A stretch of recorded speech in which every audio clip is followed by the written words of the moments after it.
Hey guys, tonight you find yourself standing in the blue dark hour before dawn, where the world is still more shadow than shape and the whole village seems tucked beneath a blanket of smoke, frost, and old silence.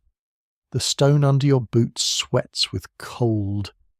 Damp straw clings to the threshold of the shed where you sleep half the year, and the rafters above you hold yesterday's smoke in their blackened beams like a grudging memory. Somewhere beyond the low cottages, a dog gives one offended bark, as if even it objects to being alive at this hour. From farther off comes the slow, patient ringing of monastery bells, drifting over fields silvered with river mist. You smell wet clay before you even see it. That dark and mineral scent rising from stacked lumps beneath a wool cover, and behind it the sharper smell of ash from the kiln yard, where last night's embers still breathe under a skin of white. A horse in a nearby lean-to sends warm breath into the air like ghostly steam. The lane outside is mud with ambitions, the sort that grips your shoes and tries to keep them as a personal treasure. Medieval travel brochures really oversold this experience. You probably would not last a week out here, not with the cold needling through your sleeves and the work beginning before the sun even thinks of appearing. So, before you get comfortable, take a moment to like the video and subscribe, but only if you genuinely enjoy what I do here. And while you settle in, comment your location and local time, so this sleepy little road of ours may know how far the night has carried you. Now, dim the lights. Maybe turn on a fan for that soft background hum, and let's ease into tonight's journey together. You draw your cloak tighter and step into the kiln yard, where the potter's life begins not with glory, nor with any grand artistic revelation, but with poking yesterday's coals with a stick and hoping they are not fully dead. There is something almost tender in it, the way you crouch over the ash pit with stiff fingers and coax a blush of red from beneath the powder. The yard is enclosed by a leaning fence of oak stakes, and beyond it lie the sleeping village gardens, bare for the season except for cabbage stumps and the stubborn outline of herb beds. Your breath hangs before you. Your hands already ache. The kiln crouches in the corner like a squat beast made of clay and brick, its dark mouth sealed for now, its body mottled by years of heat, rain, soot, and repair. No one can quite agree whether a kiln has moods or whether tired craftsmen simply blame their own mistakes on a structure that cannot argue back. Some swear that if the first smoke of morning curls straight upward, the firing will be true. Others insist you must never praise an unfired batch aloud, lest envy, human or otherwise, find its way into the clay. You do not take chances. In medieval life, a little superstition costs less than a ruined week. So you say nothing boastful at all. Instead, you busy yourself with ordinary things. You fetch split wood from the covered stack, where the logs smell of sap and damp bark. You shake frost from a broken wicker basket. You lift the lid from a water trough and find a skim of ice thin as a saint's promise. With the heel of your palm you crack it. The sound rings small and clean in the dark. A rooster, much too confident for a creature that contributes so little to pottery, announces the coming morning from somewhere behind the brewer's shed. Inside the workshop, the air is only slightly warmer, though it lacks the bite of the open yard. Rushes cover parts of the floor, flattened by boots and streaked with dry clay dust. A workbench stands beneath the narrow shutter, littered with cord, trimming knives, worn wooden ribs, a bit of sheep's wool, and a beeswax candle burned to a blunt, lopsided stump. There is always one half-burned candle in a place like this, as though time itself cannot bear to finish things cleanly. Beside the bench squats the wheel, plain and sturdy, its wood darkened by use, the lower stone flywheel marked with old scuffs where your foot will later find its rhythm. For now, though, the wheel is still. The day begins more quietly than that. You lay a hand on the clay under its covering. It is cold enough to sting, but not frozen. That matters. Too much frost in the night, and everything grows stubborn. Clay that has been poorly kept becomes treacherous slick in one moment, crumbly in the next, as unpredictable as a manna reeve deciding new dews after harvest. You peel back the wool cloth and inspect the lumps one by one, pressing a thumb into the dark mass, feeling for hardness, dryness, hidden grit. The earth yields with a slow resistance. Good. Not perfect, perhaps, but good enough to begin a day's labour, and in this century good enough is often the difference between a full pot and an empty one. From the lane comes the first soft noises of waking life. A cartwheel complains somewhere in the dark, perhaps the same broken-rimmed cart that rattled past 2 evenings ago with smoked fish, and a driver who looked as though cheerfulness had once passed him by and never returned. A woman coughs behind a wall. A child begins to cry and is hushed at once. You hear an iron latch lift, then fall. All around you, the village stirs like a creature reluctant to leave its nest. You set a small fire in the brazier inside the workshop, more for your hands than for heat, and hold your palms over it until feeling returns to your fingertips in prickling waves. Pottery is one of those trades that sounds peaceful when described by someone who does not do it. Clay, wheel, vessel, fire very poetic, until your nails are packed with mud, your shoulders ache like old hinges, and the weather decides to meddle in every hour of your day. Still, there is comfort in the repetition. The bench is where you left it. The tools wait exactly as they did last night. The lump of red-brown earth in your hands is the same sort your father handled, and perhaps his mother before him shaped coarse cups in some other village no one now remembers. Even now, it is hard to tell whether craft is taught by hands, by eyes, or by the slow passing of mornings exactly like this one. You move through the workshop in practiced order, water jar, check, cutting wire, looped and hanging where it belongs, scraps gathered into a damp cloth, because no sane potter wastes what can still be worked. You turn over yesterday's pieces resting on a board near the wall, simple bowls and a narrow-necked jug, leather hard now, waiting for later trimming. One bowl has taken a slight lean. You squint at it with the grave disappointment usually reserved for disappointing relatives. Perhaps it may still be saved, perhaps not. Medieval optimism is, by necessity, a modest thing.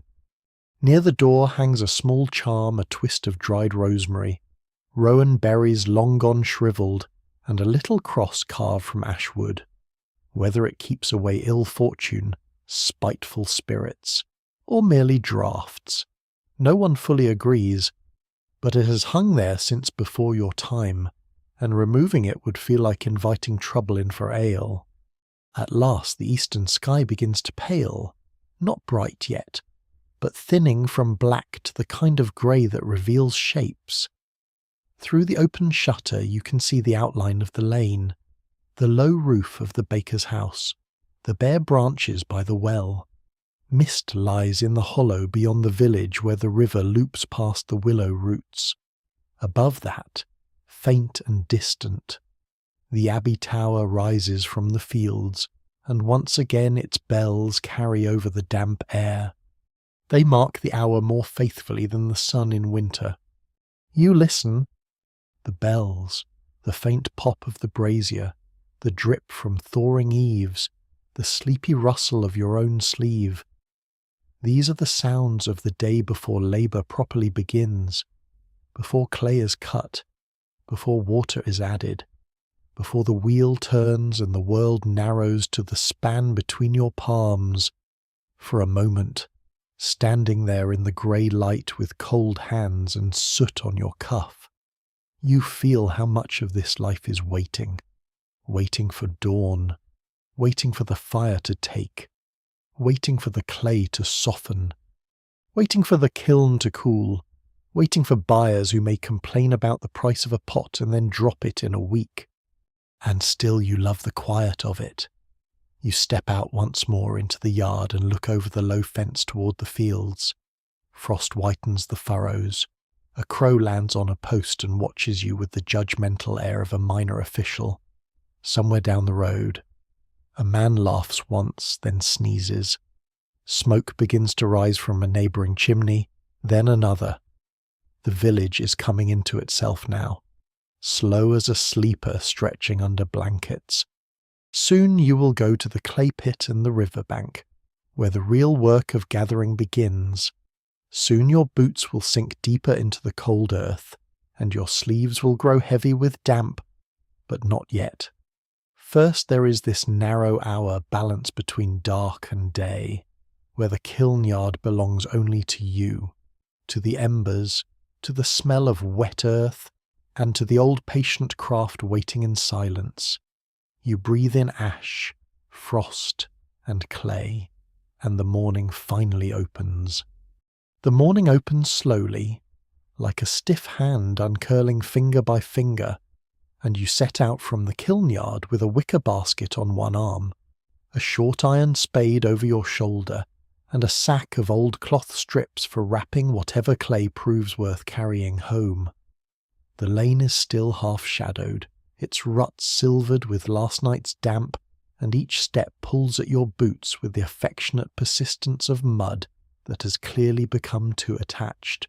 Behind you, the workshop roof disappears into a low drift of chimney smoke. Ahead, the village gives way to hedges, bare ash trees, and the pale line of fields where frost lies thin upon the stubble. You do not go far in terms of distance. Medieval life rarely asks for heroic mileage when there is plenty of suffering to be had close to home. Yet the walk to the clay ground feels like a crossing into another small kingdom, one ruled by raw earth, standing water, and the patient business of hands finding use in what others step over without a thought. The path bends past a roadside shrine built into an old oak, hardly more than a rough niche with a weather-softened carving of a saint whose face has nearly vanished under years of rain.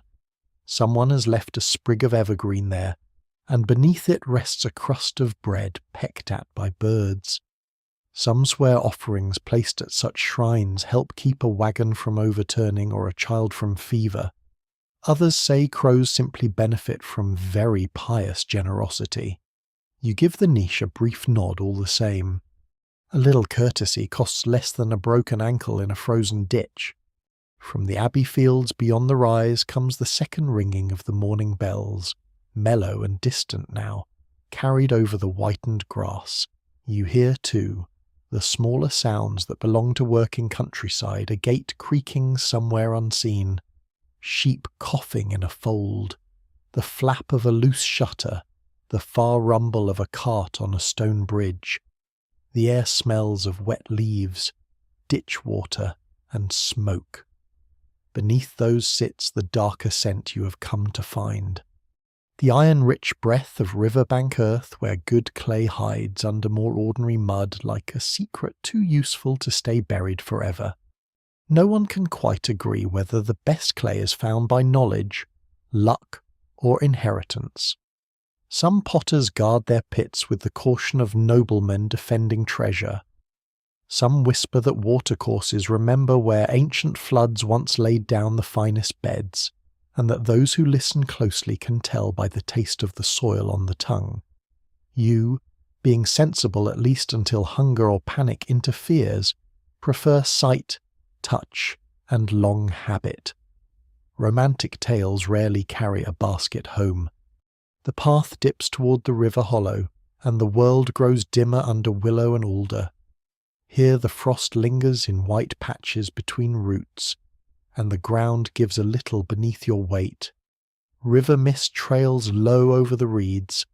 A dog appears behind you without ceremony, the same rangy, mud-coloured creature that loitered by the workshop yesterday evening. looking like it belonged equally to everyone and to no one. It trots a few paces behind with the steady expression of a beast who has appointed itself your supervisor. You glance back at it. It blinks. Fair enough. Medieval villages run on mutual suspicion and unofficial dogs. At the river edge, the bank shelves down in layers of weed, slick clay, and last autumn's dead rushes. The water itself moves with that slow, brown winter silence rivers have when they seem less like flowing things and more like thought. You crouch near an exposed seam where the bank has slumped after rain. The upper layer is pore thin, root-bound, mixed with the ordinary business of field soil. Beneath it lies something denser, darker, smoother. You press it with your thumb.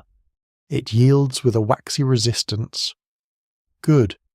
You scrape away more with the spade, exposing a thick bed that holds together in moist, heavy folds. Better. This is not the clean white clay a rich workshop in a famous town might boast of, not the sort fit for fineness or vanity. This is a village clay, brown-grey and practical, eager enough when treated well, sulking when rushed, full of small surprises if you do not work it carefully. But village clay has its virtues. It can make bowls, crocks, jugs, storage jars, and coarse cups for hands more interested in supper than beauty. In other words, it can make almost everything most people need. You dig. The spade bites with a sucking sound. Cold water seeps into the cut. Your hands grow numb even through the work. Soon your cuffs are damp, your knees spotted with mud, and one boot sinks deeper than expected, which is how the earth reminds you that arrogance is unbecoming before breakfast. You wedge the spade under a lump and lift. The clay comes up heavy as sin, thick and glistening, streaked with pale grit and darker veins. You break it by hand, turning the chunk in the thin light, checking for pebbles, roots, shell fragments. Anything left in it now may later announce itself on the wheel by tearing a wall, or in the kiln by cracking a week's hope open from rim to base. So you sort as you gather. Good clay into the basket, suspicious bits to one side, obvious nonsense back to the bank. The dog sits on a tuft of grass and watches as though evaluating your technique. You suspect it finds room for improvement. When the basket grows heavy, you set it down and work another patch farther along the bend where the bank stands cleaner and the roots are fewer. Here the clay lightens in tone. More sandy, perhaps. Useful for tempering, less useful alone. You take some anyway. A potter does not merely gather earth, you gather possibilities. One batch may need softening with finer clay, another strengthening with sand or crushed old pots. The river gives in mixtures, not in neat lessons. A little way upstream, half hidden by reeds, lies the shallow pit older craftsmen opened years ago and left to refill itself with rain. You know it well. Its edges are softened now, but when you scrape at the wall you find another band worth taking. The pit holds the chill of stone. Water beads on the exposed face. As you cut into it, a shower of fine damp crumbs patters onto your sleeve. This sound is oddly satisfying, like trimming crust from fresh bread. Less tasty, admittedly. You work steadily until your shoulders begin to complain. From time to time you straighten and roll them back, listening to the countryside wake more fully. Smoke rises above the meadow beyond the hedge. A pair of women pass on the higher path with bundles of sticks on their backs, speaking in low voices that carry now and then on the air. You catch only fragments, someone's fever, a calf lost in the night, a cousin summoned before the manor court over disputed strips of land. The world continues its tangled business while you crouch in the mud prying future jugs out of the riverbank. That, perhaps, is one of the secret comforts of labour. While your hands are occupied, the rest of life has less room to crowd in. Still, local talk drifts even here. Some swear the river itself changes the clay from season to season, that spring flood makes it fat and autumn rain makes it brittle. Others insist the moon matters, and that clay dug on a waning moon dries more kindly. Even now, it is hard to tell whether such claims come from observation, boredom, or the human need to turn inconvenience into mystery. Yet you notice the old habits persist. Few potters dig after a funeral passes along the road. Fewer still begin a new clay pit on a saint's feast day. Bad timing, people say, clings to a batch. Once your basket is nearly full, you carry it up from the river and set it by a flat stone. Then you fill the sack with smaller lumps from the pit and bind its mouth shut with cord. The weight tugs at your shoulder when you lift it, a good sign. Useless soil is light. Useful earth makes itself known at once and with no apology. Before heading back, you kneel at the water's edge and wash your hands. The river bites like ice. Mud clouds away from your fingers in brown ribbons, and beneath the grime your knuckles show red from cold. You splash your face once, regret it immediately, and decide this is enough heroism for one dawn. The dog drinks delicately, then sneezes at the water as if personally insulted by the temperature. You sit for a moment on the flat stone with the basket beside you and the sack between your boots. The winter sun has finally risen above the far fields, though it gives more light than warmth. It catches on the mist and turns the hollow pale gold. The abbey tower stands far off beyond the meadows, and now, in clearer daylight, you can see carts moving on the distant road, tiny, creaking dots on their way toward market, monastery, or some lord's grumbling storehouse. Pilgrims will pass there in warmer months, wearing badges pinned to their cloaks and carrying stories of relics no one entirely trusts, but everyone wishes might work. You breathe in the smell of cut bank, cold water, and wet wool from your own sleeve. This, more than the wheel or the firing, is where the day truly begins, not with a finished vessel, not with trade, not even with craft in its visible form, but with a person kneeling in damp earth and choosing which part of the world may be asked to become useful. At last you rise. The basket goes on your arm. The sack settles over your shoulder. The spade knocks lightly against your back as you climb the path from the river hollow. Behind you, the dog follows again. Ahead, the village waits with smoke, rush-strewn floors, half-wakened tools, and the long patient work of turning this cold heavy earth into something fit for hearths, hands, and hunger. By the time you reach the first hedge, your boots are twice their proper weight and your fingers are stiff once more, but you carry the morning with you now in 2 dense burdens of clay.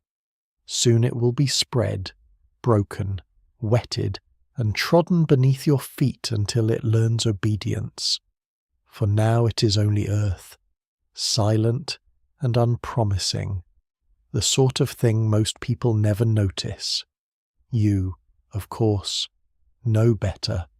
By the time you come back through the village lane, the morning has properly arrived, though in a medieval sense that still means everything is damp, chilly, and only partly enthusiastic about existence.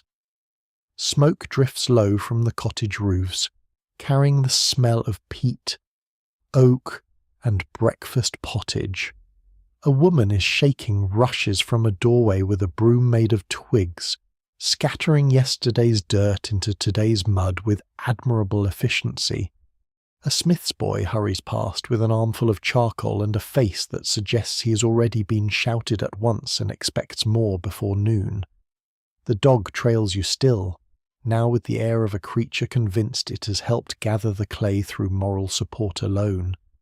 You shoulder open the workshop door and step inside, where the familiar gloom receives you like an old habit. The brazier still glows low. The beeswax candle stump sits where you left it, pale and bent beside the trimming knife. The half-shaped bowls on the board wait in patient silence, one leaning as suspiciously as before, as if it has spent the last hour making poor decisions. You set down the basket and the sack with a grunt. The clay lands heavily on the bench, slick and dense, giving off that rich smell of riverbank and cut earth, like wet stone mixed with something faintly metallic. It is not a graceful smell.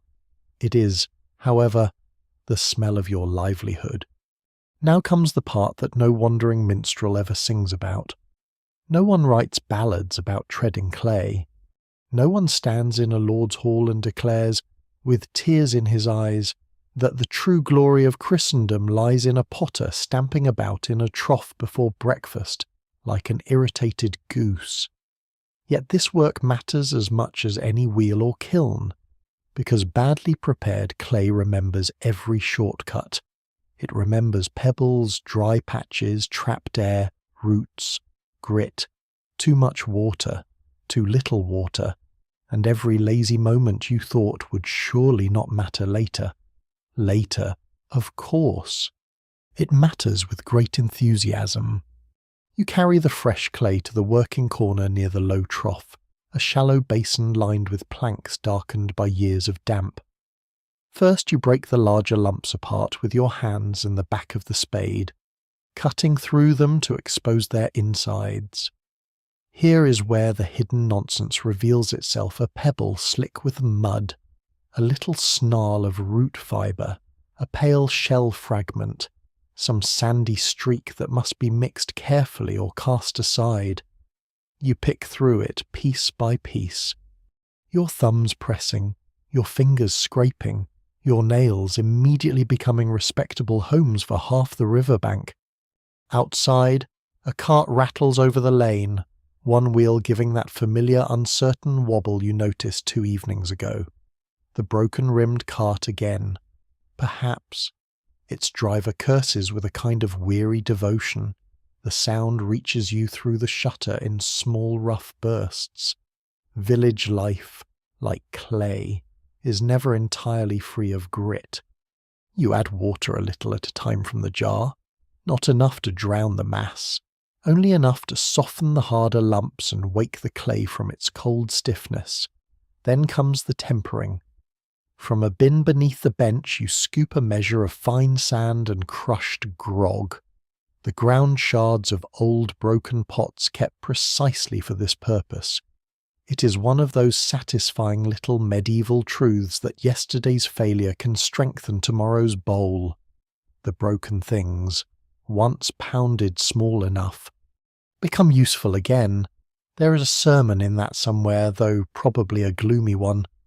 You scatter the temper through the clay and begin to work it in. At first, you use your hands, folding and pressing, driving the sand and crushed shards into the damp mass. The clay resists, it sticks to your palms, drags at your knuckles, clings to the heel of your hand like a needy child. Soon your wrists ache. That is when you step into the trough and let your feet take over. This is the ancient, inglorious dance of the workshop. You brace a hand against the wall and tread slowly, heels and arches pressing down, folding the clay over itself, turning it, pressing again.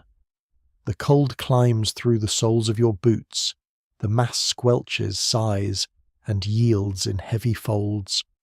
It is a deeply undignified business, and yet oddly soothing once rhythm takes hold. Press, turn, fold, press, turn, fold. The muscles in your calves warm, your shoulders loosen. Breath clouds faintly in the workshop air. Outside, someone begins chopping wood in even blows. Somewhere farther off, a bell rings once from the abbey lands, then once again, marking the morning with monkish certainty. Some swear that clay mixed by foot grows kinder on the wheel than clay worked only by hand.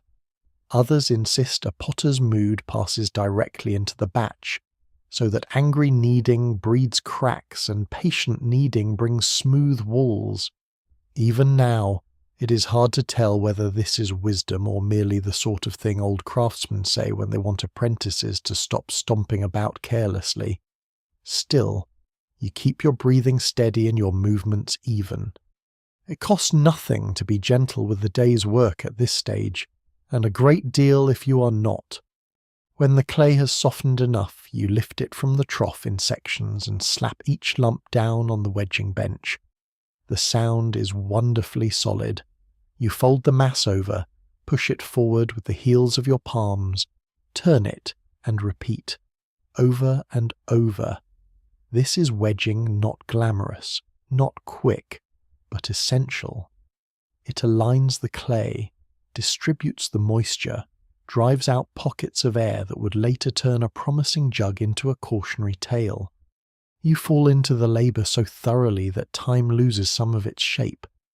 The workshop narrows to textures and sounds, the smack of clay on wood, the scrape of grit under your palm, the creak of the bench, the whisper of your sleeve brushing the edge, the soft huff of the dog now curled by the brazier, as if workshop supervision is exhausting work. Through the shutter comes the smell of fresh bread from the baker's yard. It arrives with such unfair generosity that for a moment you consider abandoning the entire noble tradition of pottery in favour of standing hopefully near ovens. But the clay is improving now, and that is its own reward. You cut through one wedge block with a wire and inspect the inside. Better. The texture has become more even. The sandy bits are dispersed. No obvious air pockets.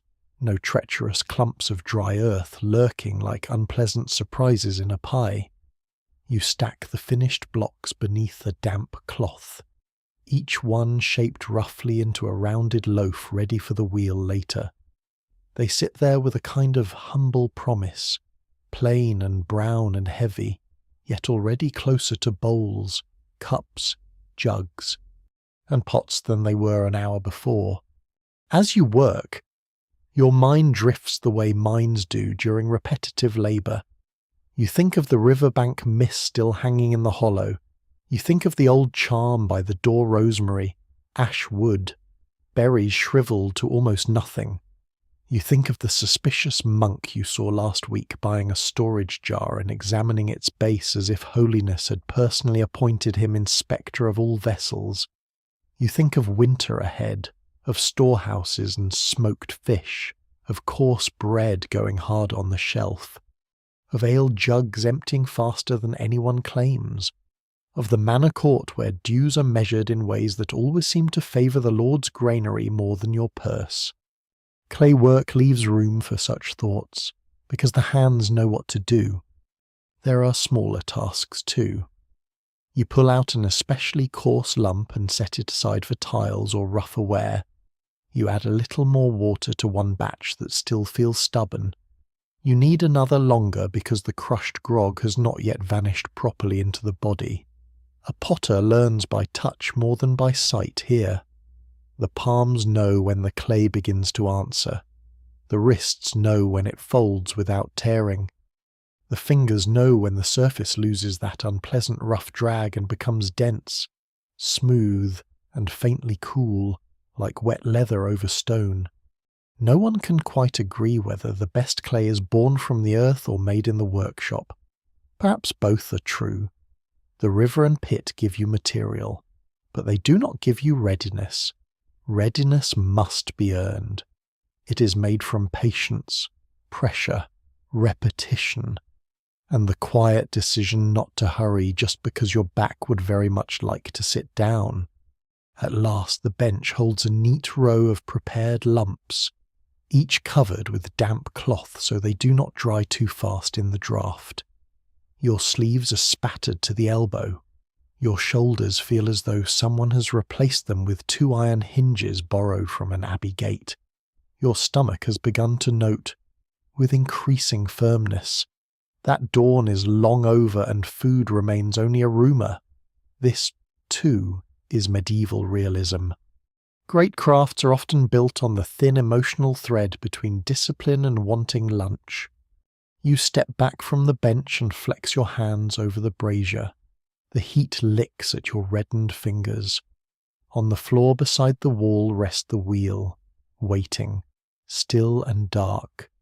Soon your foot will set the lower stone in motion. Soon the prepared clay will rise under your palms into walls, rims, shoulders, and necks. Soon the true visible shaping will begin. But this hour belongs to the hidden shaping, the kind no buyer sees. The day's vessels begin here in the plainest way possible under your boots, beneath your palms, on a scarred bench in a smoky room lined with rushes and shadow. Outside, the village grows busier.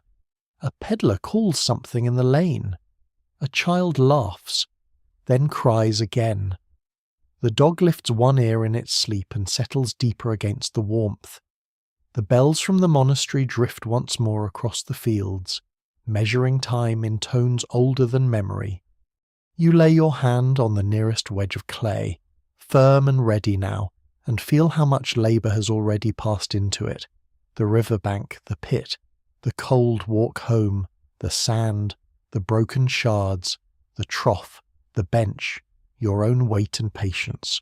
All of it is there now in one quiet mass waiting to be turned.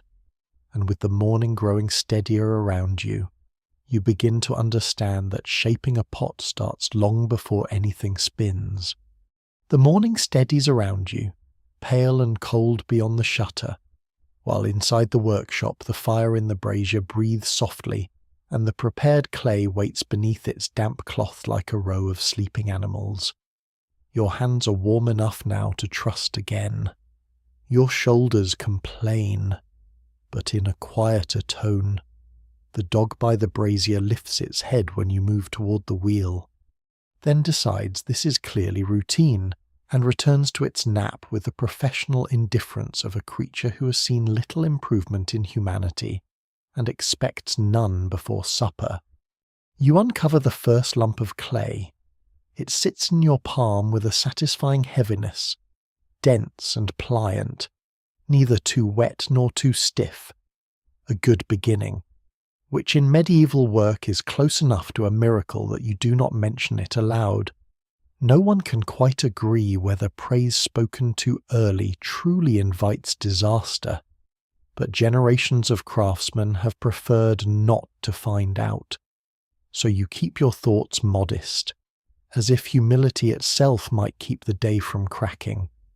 The wheel stands before you, plain and sturdy, its upper head smooth from years of vessels beginning there, its lower stone flywheel waiting for the first push of your foot.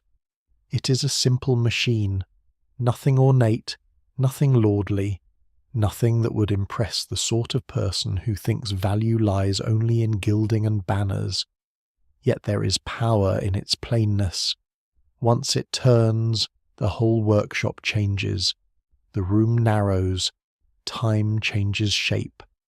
The world becomes centred on a spinning circle no wider than a platter, and on the exact pressure of your fingers against wet earth. You sit on the low stool and set the lump of clay firmly in the middle of the wheelhead. Then you begin. Your foot nudges the lower wheel into motion. Once, twice, and then again, stronger now, until the stone takes the rhythm and turns with the deep, satisfying steadiness. The upper head spins. The clay blurs slightly around its edges. You wet your hands, brace your elbows against your thighs, and lean in. Centering comes first. Always first. This is the battle no customer sees and few understand. A pot may later look easy, as if it simply rose because the clay felt inclined to cooperate. It did not.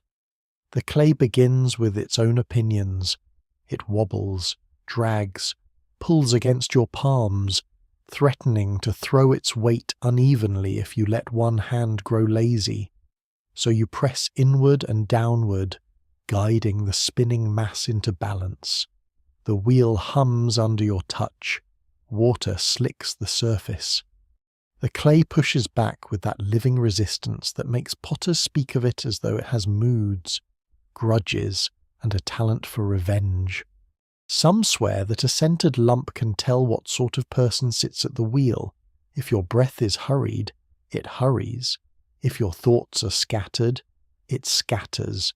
If your hands are uncertain, it becomes suddenly philosophical about the value of collapse. Even now, it is hard to tell whether this is mysticism or simple truth disguised in peasant clothing. Either way, you steady your breathing, in through the nose, slow out again. Your palms hold the clay as the spin evens beneath them. At last you feel it happen. The wobble leaves. The lump turns true under your hands, no longer fighting, only waiting.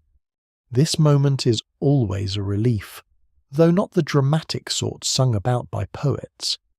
It is the small relief of a latch catching properly, of bread rising instead of sulking, of a cartwheel reaching the village before it breaks. You wet your fingers again and begin to open the clay, pressing your thumbs into the centre while the wheel turns, sinking down and widening the hollow that will become the vessels inside. The walls begin thick, they must. Thinness comes later, earned slowly. The dog opens one eye as if to verify you have not done anything embarrassing. You pull the first wall upward, one hand braces outside, the fingers of the other working within, and between them the clay lifts. Not suddenly, never suddenly. It rises as if persuaded by patience more than strength, the wall growing taller, slimmer, more defined with each careful pass. The damp surface shines in the workshop light, the clay smooth and brown-grey, marked only by the faint spiral memory of the turning wheel. The shape is still rough, more intention than finished thing. But it is upright now, and that alone feels like the day agreeing to continue. Outside, the village grows busier by degrees. Voices drift through the shutter, someone bargaining already, someone else laughing too loudly for an honest man. A gate slams, a chicken objects to existence. From farther off comes the smell of baking and damp wool, and beneath it, faintly, the tannic reek from the dyer's yard. Medieval towns and villages are always layered in scent. One never encounters air by itself. It arrives carrying half the parish. You narrow the neck of the first piece slightly, then ease the belly outward into a simple small jug. Not fancy, not for a noble table, but sound. Sound matters more. A potter's finest compliment is often a quiet one it holds. You shape a lip at the rim with thumb and finger, then steady the spinning form for a moment just to look. Its lines are plain but honest. A vessel for ale, perhaps, or thin winter broth, or water fetched from the well by hands red with cold. Some monastery kitchens would take 10 such things and still ask whether you could make them cheaper. With a wire, you cut the jug free at the base and lift it away, setting it carefully on a board dusted with ash. The clay is soft still, vulnerable to the slightest foolishness. A careless thumb can undo half an hour. Medieval craftsmanship is often just the long prevention of little accidents. You centre the next lump. This one becomes a bowl, wider, lower, with a clean open mouth fit for pottage or onions or oat mash that no one admits to being tired of, though everyone plainly is. Again the wheel turns under your foot, your leg falling into the measured labour of keeping the flywheel moving. Again the clay climbs beneath your hands. The motions repeat, but not emptily. Repetition here is not sameness, it is adjustment. Each lump has its own tiny differences. one is softer at the edge. One hides a grainy streak that must be coaxed past. One rises beautifully and then attempts, in the final breath of shaping, to list to one side like a sailor after too much ale. You correct where you can.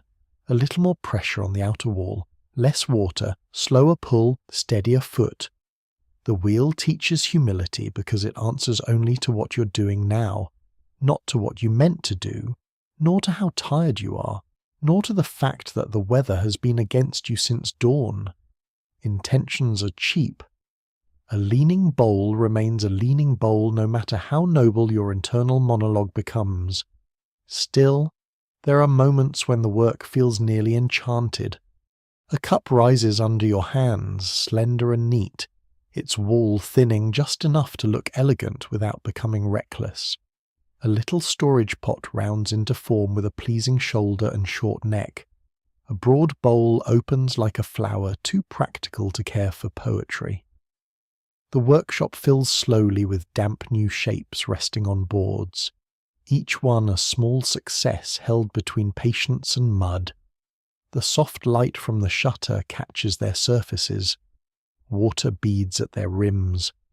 The smell of wet clay deepens in the room until it seems you're working inside the riverbank itself. You pause only briefly to flex your cramped foot and warm your hands at the brazier. The dog has moved nearer the door now, perhaps hoping for scraps that will not appear because clay, for all its virtues, remains a poor meal. On the bench, the half-burned candle still leans beside the trimming knife, and near it the little rosemary charm by the door stirs in a draught. You glance at it once and return to the wheel. Best not to test fate by acknowledging how smoothly the morning is going. Some swear that the first 3 pots of a day tell the whole tale to come. If they rise cleanly, the kiln will later favour you. If one slumps, expect losses. Those who tell the tale never fully agree whether this belief began with keen observation or with one old potter needing to explain his own bad temper before noon. Yet after the 4th piece, when one small jug does indeed begin to sag at the lip, you narrow your eyes and mutter at it under your breath as though the clay has chosen insolence for personal reasons. The joke, of course, is that the fault is yours. Perhaps too much water, perhaps a moment's inattention when someone shouted in the lane, perhaps the clay was not as even as you thought. You collar the rim, try to recover the shape and nearly manage it, but the line remains softer than you intended, not ruined, merely humbling. There is always one like that, a vessel that exists to remind you not to grow vain just because a few bowls held their dignity. Medieval life provides many such reminders, often before breakfast is fully settled. By now the sun sits higher, though the workshop remains cool. The boards along the wall hold a growing little population of fresh forms bowls, cups, 2 neat jugs, 1 storage pot, and 1 slightly disappointing cousin of a jug who will still serve someone perfectly well while looking faintly ashamed of itself. Your hands are coated to the wrist, your apron is streaked, your back has begun to speak in a language of dull persistence, but the rhythm carries you onward, foot to the lower wheel. Hands wet, centre, open, pull, shape, release. Again and again. The world outside might as well be another country. Here, everything depends on pressure, moisture, balance, and calm. The bells from the abbey drift across the fields once more, softened by distance and wood walls, and for a moment their timing slips into the very movement of your body. The wheel turns, the clay rises, your breath steadies to the spin. You're no longer merely making pots. You're listening with your hands. And as the morning leans toward noon, with the boards filling and the floor flecked in drying slip, you begin to feel that strange quiet satisfaction, known only to those who make ordinary things well, the small, profound comfort of seeing earth obey. if only for a little while. By the time the morning begins to lean toward noon, the workshop has changed its character. Earlier it belonged to turning motion, to the hum of the wheel and the wet rise of clay under your hands. Now the wheel slows to stillness, and the room settles into a quieter labour. The fresh pieces line the boards along the wall, no longer trembling soft, not yet fully firm. But somewhere in that useful middle state potters depend upon the stage where a vessel can be touched, corrected, coaxed, and refined without folding into a sorrowful heap. Light slips through the shutter in a pale band and lays itself across the damp shoulders of bowls and the narrow necks of jugs. The air smells of wet earth, warm ash, and the faint sweetness of beeswax from the lopsided candle stump by the bench. You leave the stool and stand slowly, every joint taking a moment to negotiate the idea. One foot tingles from working the flywheel. Your back has the stiff dignity of an old monastery door. The dog near the threshold yawns extravagantly, as if it too has spent the morning shaping clay rather than supervising from a bed of warm rushes. This part of the craft asks for smaller motions and sharper attention. The forms are made, but they are not finished. A bowl without a cleaned foot sits clumsy on the table. A jug without a lip pours like a drunken gossip. A pot without handles is merely optimistic. So you move to the bench with trimming knife, damp cloth, cord, and a small bowl of slip, and begin the intimate corrections that make a vessel truly useful.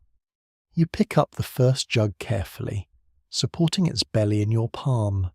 The clay feels cool and faintly leathery now, holding its shape with a firmer confidence than before. You turn it in the light, studying it the way a reeve studies rent records, though with more charity. The neck is good, the belly rounds cleanly. The rim, however, needs finishing.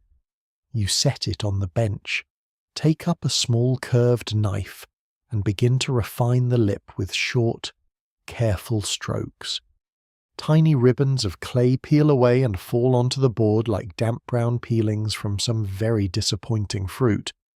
The difference is small, but important.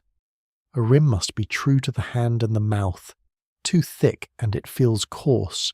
Too thin and it chips or warps in the kiln. Too uneven, and the first person to pour ale from it will discover an unexpected enthusiasm for dribbling down the front of their tunic. Medieval dignity has limits, and one of them is avoidable jug failure. So you smooth the lip, compressing it with damp fingers, letting the line sharpen. There, better. A working vessel should not require heroic trust from its owner. You move to the bowls next, turning each one upside down on the bench and trimming the base. This is delicate work. The clay must be firm enough to cut cleanly, soft enough not to resist in ugly flakes. With the knife you shave away excess weight from the foot, letting the form rise more neatly when it stands. The scraps curl away in little damp coils. A good bowl sits with quiet assurance. A bad one thumps onto the table like it has arrived to argue. Outside, voices pass in the lane two traders, by the sound of them, discussing tolls with the sorrowful gravity medieval people, reserved for taxes, weather, and relatives. One mentions the market town 3 miles off, where a collector at the gate now weighs carts more closely than last year. The other blames a lord's new steward, which is usually a safe guess. Through the shutter comes a gust carrying the smell of onion broth and horse sweat. Your stomach notes this with immediate interest. But first, the handles. You uncover a smaller lump of prepared clay and roll it into thick cords beneath your palms. Each cord must be even, neither too fat nor too thin, and the clay must match the dryness of the jug it joins. If one is too wet and the other too stiff, the handle may crack away later in firing. and then everyone involved feels betrayed. You cut a length, hold it in both hands, and begin to pull it.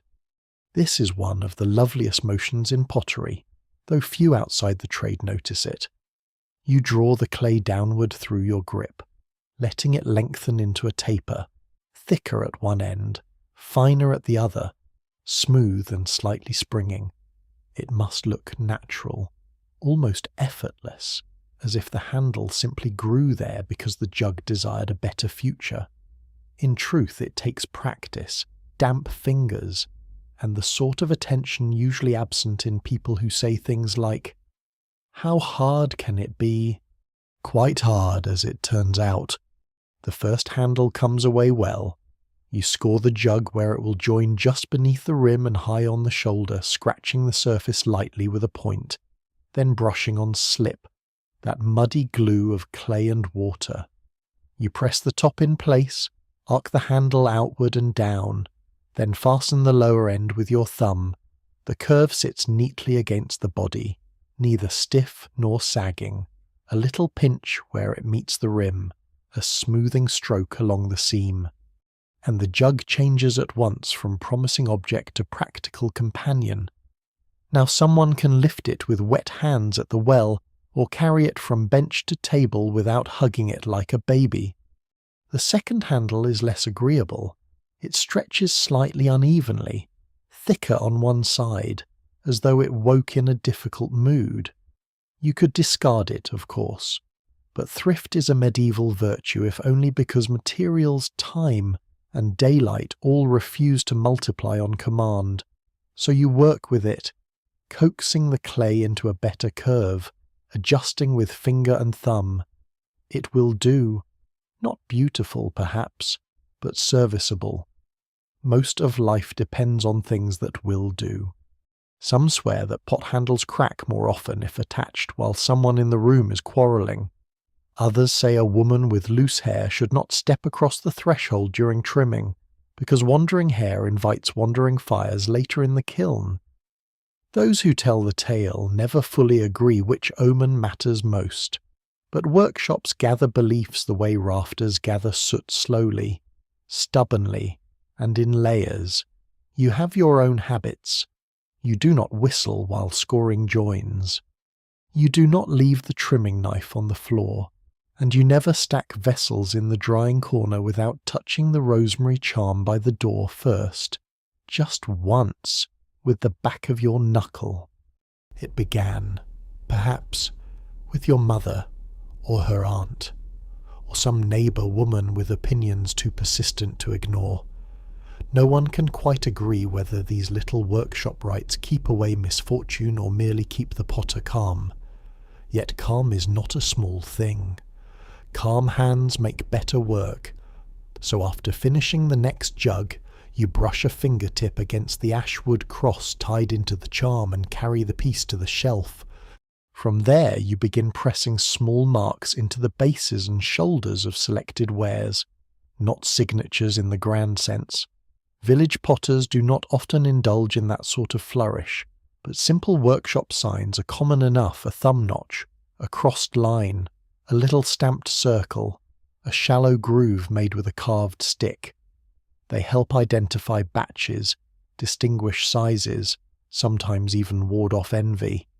Some buyers like such marks because they recognize the hand that made them.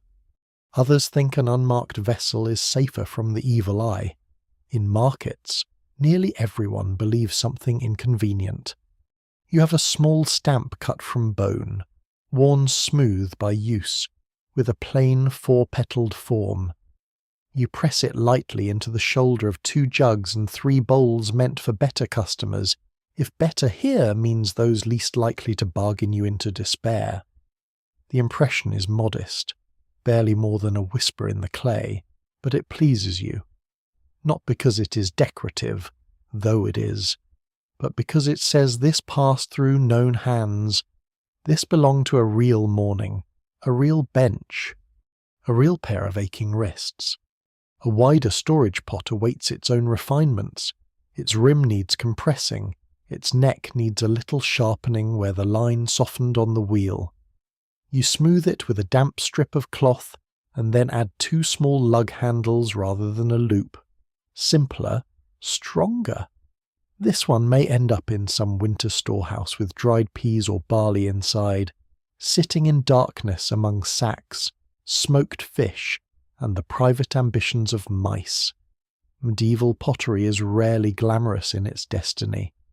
It spends its life holding everyone else's necessities. Even now, it is hard to tell whether that makes the trade humble or quietly noble. The workshop grows warmer as noon nears. Sunlight reaches farther across the floor, catching on scattered clay trimmings and the flattened rushes underfoot. The dog rises, circles twice, and relocates closer to the door, where it can survey the lane for opportunities involving food or scandal. You keep working. A cup rim is cleaned, a bowl foot is levelled, a final handle is attached to the slightly disappointing jug from earlier. And with a handle in place, it looks considerably less ashamed of itself. Amazing what a little practical support can do. From outside comes the clatter of wooden bowls and someone calling children in for dinner. The smell drifting through the shutter is richer now pottage, coarse bread. Perhaps a scrap of smoked bacon if fortune has smiled on someone nearby. Your own fortune at the moment consists of a crust wrapped in cloth, and the prospect of sitting down for a quarter hour before the afternoon's labour begins.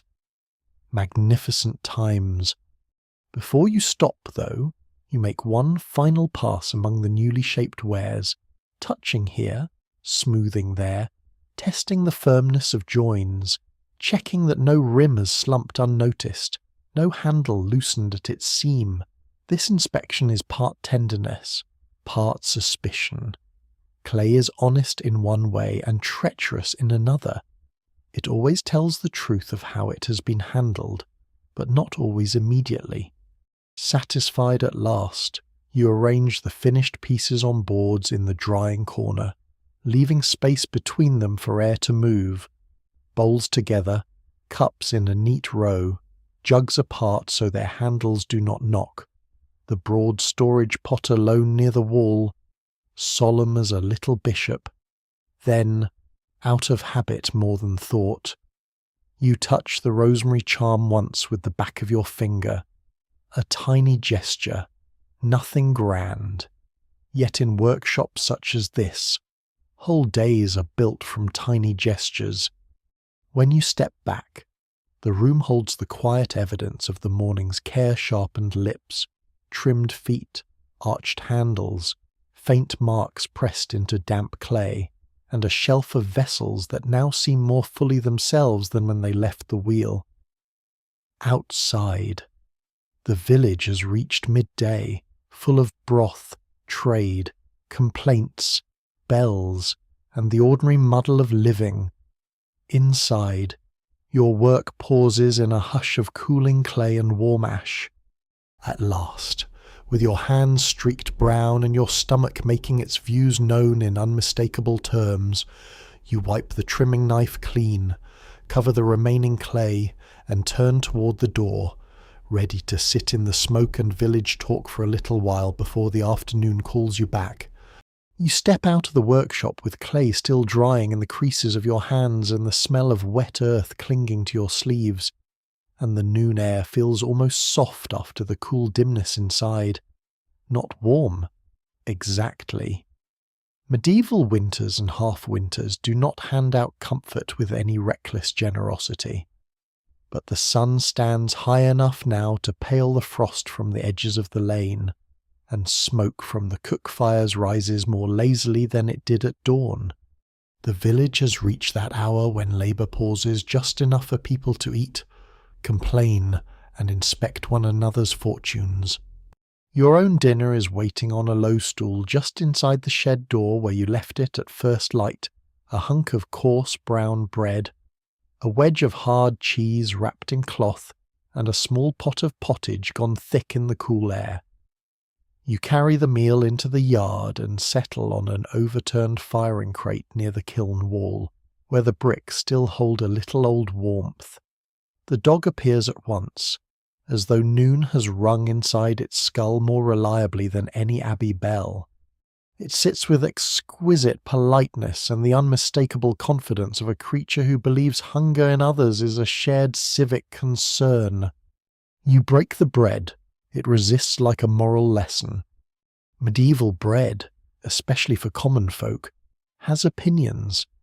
This loaf is dense with rye and barley, dark and a little sour, the crust thick enough to serve in minor border disputes. Still, it smells good. Better than good, if you've spent the whole morning wedging, stamping, trimming, and pretending your stomach is not planning an uprising. You dip a piece into the pottage and eat slowly. Onion, barley, a little leek, maybe the ghost of yesterday's cabbage, and the faint smoky richness that suggests someone had a scrap of bacon worth stretching past dignity. It is not fine food, it is working food. That is often better. Across the yard, the lane carries on with its noonday business. A woman passes with a bundle of linen over one arm, heading toward the stream to rinse and beat it clean on flat stones. Behind her come two boys arguing over whose turn it is to fetch ale from the tavern, which is the sort of noble civic discourse that keeps a village running. Farther off, by the well, a peddler in a patched cloak has laid out pins, combs, ribbons, and small brass trinkets on a cloth. 3 girls hover around the display with a grave intensity usually reserved for relics and marriage prospects. You eat and watch and let your shoulders sink a little. There is a particular relief in this kind of rest, not full idleness, but a pause earned by real work. The workshop behind you waits in stillness, the bowls and jugs stiffening gently on their boards, the half-burned candle on the bench unchanged, the rosemary charm by the door giving no opinion at all. The kiln squats nearby in soot-black patience. For a few moments, nothing asks anything of you except chewing. At the far end of the lane, near the brewer's shed, a cart has stopped. It is indeed the same broken-rimmed cart you noticed before, its left wheel still complaining like a monk denied second supper. The driver stands beside it with one hand on his hip, and the other describing large, hopeless shapes in the air to a cooper who appears unimpressed. From where you sit, you can hear only fragments. Told you the rut, not the rut, the rim, Saint preserve us from Ashwood. This is village music. Nearer by, old Marda the herb wife lowers herself onto a bench in the weak sun with all the ceremony of a queen taking her throne. She wears a fur-lined cloak gone shiny at the edges, and a scarf tied so tightly under her chin that she appears to disapprove of the weather personally. A basket sits at her feet full of roots, dried leaves, and little bundles of who knows what that smell of mint, vinegar, and trouble. She gives you a narrow look. You've been to the river. You glance at your sleeves. The river has been to me as well, she snorts, which is high praise from Marda. Mind your chest this evening. Damp work gets into the lungs. This is the medieval way of saying many unpleasant things may happen to you. But here is a bundle of thyme if you wish to negotiate. She rummages in her basket and produces a little twist of herbs tied with string. Thyme, perhaps, and hyssop, maybe something more dubious. Medieval remedies are a broad church, leeches, honey, vinegar, mustard plasters, charms sewn into hems. Saints' names whispered over broth people use what they can. Some swear dried mugwort under the pillow keeps off bad dreams. Others swear the same herb hung above a kiln door prevents cracking. No one can quite agree whether this means mugwort is powerful or simply very overemployed. You accept the bundle and thank her. Boil it if your chest tightens, she says, or hang it by the kiln if you prefer superstition to medicine. In this village, you reply, I suspect we are expected to enjoy both. That earns you the briefest twitch at the corner of her mouth. A pair of travellers passes soon after. Not grand pilgrims exactly, but road folk by the look of them, one man with a worn hat and a pilgrim badge pinned to his cloak. The badge dull pewter stamped with some scent no one nearby can identify at a glance. And a woman carrying a bundle tied neatly in blue cloth. They stop near the well, and within moments 2 villagers have drifted over to ask where they have come from, and whether roads eastward remain passable after the recent rains. This is how news moves in a world without haste mouth to ear. Well to bakehouse, lane to alla bench. You catch bits of it while you eat. A manor north of the bridge is said to be disputing tolls again. A roadside shrine near the ash grove has acquired a new painted image, though some say the saint looks suspiciously like the donor's aunt. A monastery farther south has received a relic of finger bone, perhaps part of a saintly toe, depending on which traveller one believes. Those who tell the tale never fully agree, naturally. The pilgrim badge man insists the relic drew 3 cures in one market day. Marder mutters that half the countryside is cured whenever someone brings out a bone and a donation box. The brewer's wife, passing with a basket of mash, says her cousin's neighbour swears a child's fever eased after touching the reliquary cloth. You sit with your pottage and listen to the little contest between faith, gossip, and boredom. And it seems to you that medieval life is stitched together as much by stories as by roads.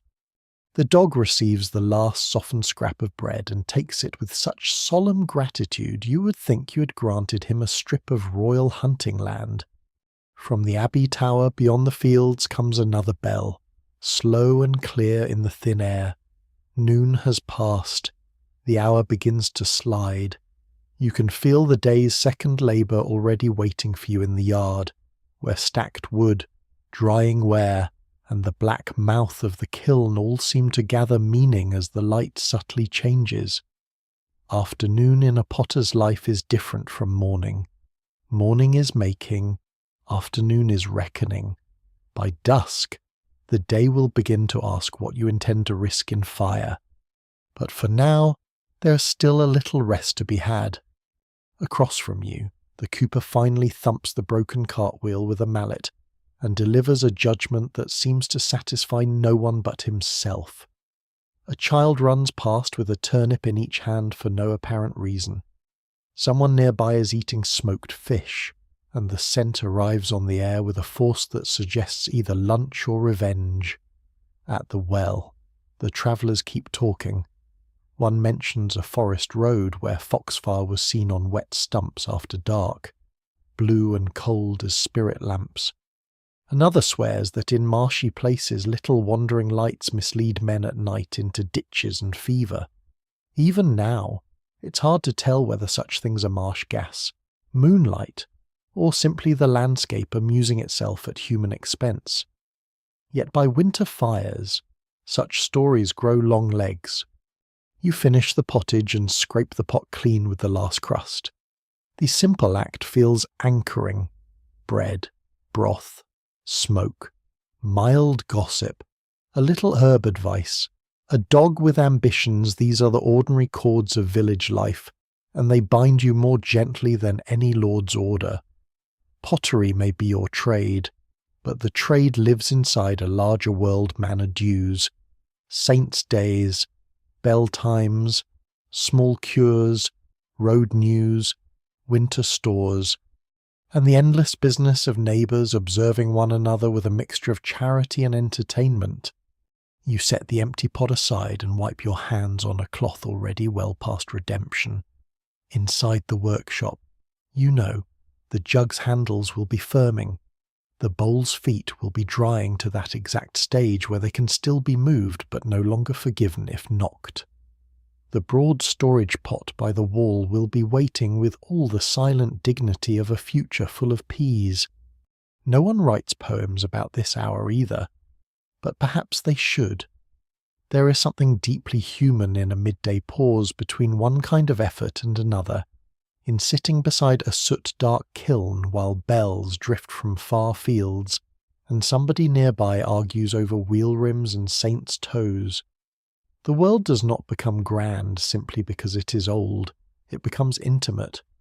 At last you rise from the crate, feeling the stiffness in your knees and the return of purpose to your hands. The dog stands too, hopeful for more miracles, but only receives a scratch behind the ear. Marder has already moved on, trailing herbs and disapproval. The travellers are heading toward the alehouse. The lane begins to thin as people return to their several obligations. You turn back toward the workshop door and the yard beyond it, where bowls, jugs, and common household wares wait for the next stage of their becoming. The afternoon light has sharpened slightly, and the kiln, in its corner, looks less like an old beast sleeping, and more like a hungry mouth considering the meal to come. The afternoon light has sharpened by the time you step back into the workshop, and everything inside seems a little more decided than it did before dinner. The damp sheen has left the first vessels. Their surfaces now hold a softer dullness, and when you touch a bowl's rim with the back of your finger, it no longer yields like cream but answers with a firmer quiet. This is what you have been waiting for. Not full dryness. No, only enough strength for handling, enough steadiness for the next labour. Morning was for coaxing shapes into being. This hour belongs to the plain domestic army of objects that medieval life consumes by the dozen. You lift the first broad cooking pot from its board and turn it in the light. It is not beautiful in any way a court singer would bother to mention. Its body is round and practical, its mouth wide enough for a ladle or a handful of onions, its walls thick enough to survive fire, soot, and a cook who believes gentleness is for feast days only. This kind of vessel spends its life on the edge of hearthstones blackening slowly, receiving pottage, peas, broth bones, cabbage, ale, and whatever else a household can persuade into supper, if it is a good pot.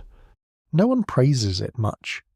They simply keep using it until the bottom softens, the rim chips, or the handle gives way after years of honest service.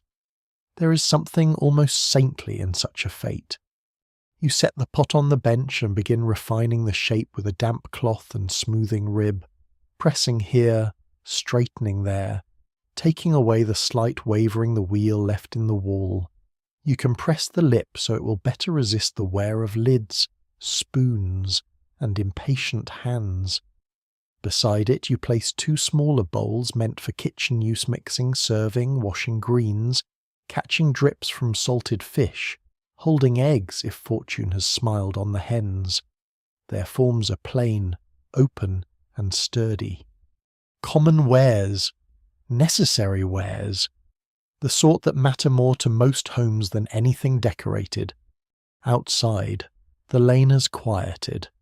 Noon talk has thinned into the practical sounds of resumed labour, a hammer from the cooper's shed, the chopping rhythm of split wood, the squeal of a pig objecting to management decisions it had no part in.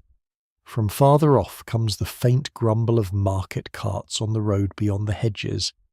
The abbey bells do not ring just now, and in their absence you hear the workshop more clearly, the brush of your sleeve, the faint click of the trimming knife set down on wood, the dog's sigh from the doorway, the little dry creak of a board as you shift the day's work. You begin a set of ale jugs next. These are for hands rougher than noble ones, which is to say almost all hands worth knowing. A village jug must do several things well: stand without wobbling, pour without dribbling like a scandal, survive a table crowded with elbows, and endure being carried from brewer to bench and back again by people whose loyalty to caution weakens steadily after the second cup. You inspect the handles you attached earlier, pressing gently where each joins the shoulder. Good, the seams hold. With a damp fingertip, you smooth the underside of one arch and then clean the base where a bit of dried slip has roughened. Some swear that ale tastes better from earthenware that has already seen a season of use, as if clay remembers good drink and blesses the next. Others insist a new jug should be rinsed with salt water and turned once sunwise before its first filling, lest the household invite poor luck or sourness. Even now, it is hard to tell where practical habit ends and superstition begins. Yet in a world where pots break, roofs leak, babies fever, and winter gnaws the edges of every plan, people like to feel they have a few small negotiations with fate. So do you. You lay out the afternoon's wares in little family groups across the bench and boards, cooking pots, bowls, jugs, cups, 2 squat storage jars for lard or salt, a wider-mouthed crock meant perhaps for pickled cabbage or onions if some housewife with forethought and vinegar takes it home, 1 broad basin for washing or dough, and there, near the wall, the larger storage pot you shaped before dinner, solemn and patient, waiting for its final attention like a clerk who's arrived early and expects paperwork. This, more than anything, is the true company of your trade. Not singular masterpieces, but clusters of objects destined for kitchens, buttery shelves, monastery sculleries, and smoky corners near hearths. These are the silent servants of daily life. A trencherman may boast of venison and saffron on feast days, but he still needs a bowl in winter and a cup in darkness. A monk may spend hours copying saints' lives with ink-stained fingers, yet he still wants his ale from a sound jug and his fish stew from a pot that does not crack on the first hot stone. Clay does not care for rank. Hunger levels people more efficiently than sermons. You work through the wares one by one. A basin gets a stronger rolled lip so cloth may be tied over it if needed. A cup receives a cleaner foot ring to sit more evenly on uneven boards. A lidded jar is measured against the leather-hard disc you shaped separately in the morning, and you shave the flange a little so the lid will rest without rocking like an uncertain pilgrim. The larger storage pot takes longer. You fit 2 stout lugs to its shoulders and strengthen the neck with a compressing pass of cloth. Then smooth the broad belly with a rib until the curve holds the light in one clean sweep. This one will likely go into some winter storehouse, among sacks of oats, dried beans, coarse flour, apples wrapped in straw, perhaps a hanging side of bacon if the household is fortunate, perhaps only onions and disappointment if it is not. Medieval realism again. Storage is its own quiet prayer against hunger. No one can quite agree whether the finest village ware is that which lasts longest, or that which can be made cheapest and in enough number to replace what life inevitably breaks. Lordly households may order glazed pieces or imported things now and then, but most people live among wares that are plain, repeated, repaired if possible, and mourned only briefly when dropped. You know this, yet there is still care in your hands. Common does not mean careless. Ordinary does not mean unworthy. The afternoon deepens. Sunlight reaches across the floor in a dull golden strip and catches the little stamp marks you pressed into 2 jugs earlier. The half-burned candle still leans beside the knife. The rosemary charm by the door stirs once in a draught, and the dog rises to inspect the lane before settling again with a heavy sigh of one who has concluded the village remains mostly foolish but tolerable. You pause to turn a bowl in your hands and imagine where it may end its days. Perhaps in the alehouse, filled nightly with onion pottage and wiped carelessly with bread. Perhaps in a widow's cottage where it holds oat mash, peas, and broth thin enough to see the bottom. Perhaps in the guest house of the abbey, where a tired traveller with muddy boots and a pilgrim badge eats in grateful silence under soot-dark rafters. Perhaps in a manor kitchen among kettles, spits, and cooks who move like storm weather. Those who tell the tale never fully agree where a good pot travels once it leaves the bench, but all roads from the workshop lead into other lives. You think of this while you smooth a cup's rim. It is a humble thought, and perhaps that is why it feels true. A child calls outside, followed by a woman's voice sharp enough to carry straight through the shutter. Somewhere a hen erupts into startled outrage. Then the usual village murmur settles again. You remain at the bench, turning and checking, lifting and placing, your hands moving with the unshowy confidence that grows only from doing the same useful work for years. There is comfort in such repetition. The body learns what the mind no longer needs to name.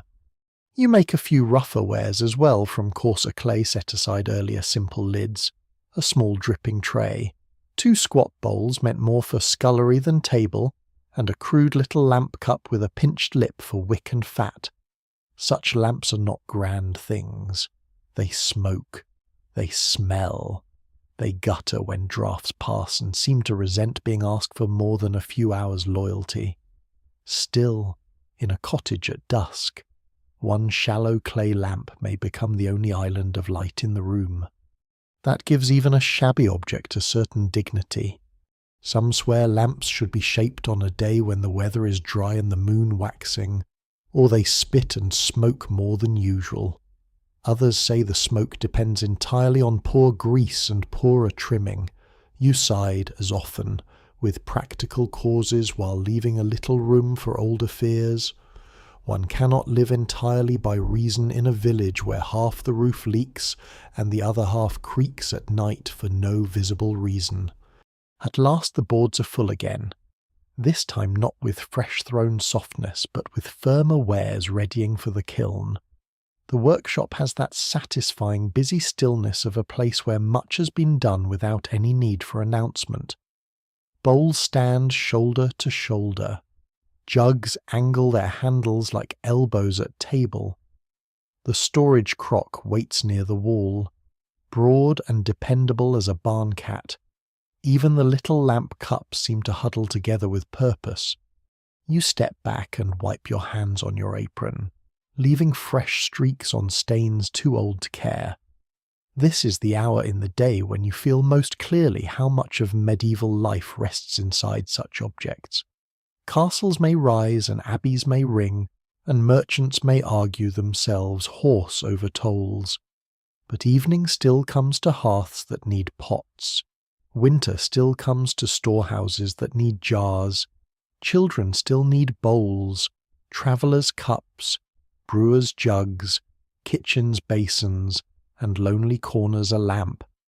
And all of that begins here, in a smoky room with rushes on the floor, soot in the rafters, and your hands still smelling faintly of riverbank. Soon the kiln must be loaded. Soon every one of these quiet, useful things will be entrusted to fire. For now, though, they remain in the gentler kingdom of air and patience, gathered around you like the plain household future of half the village. The workshop sits in that gentler kingdom of air and patience for only so long. By late afternoon, the light has begun to slant more sharply through the shutter, and the warmth of day, such as it was already, starts to loosen at the edges.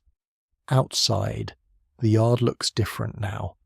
What seemed ordinary at noon has taken on the waiting stillness that comes before a task requiring care, strength, and no small amount of nerve.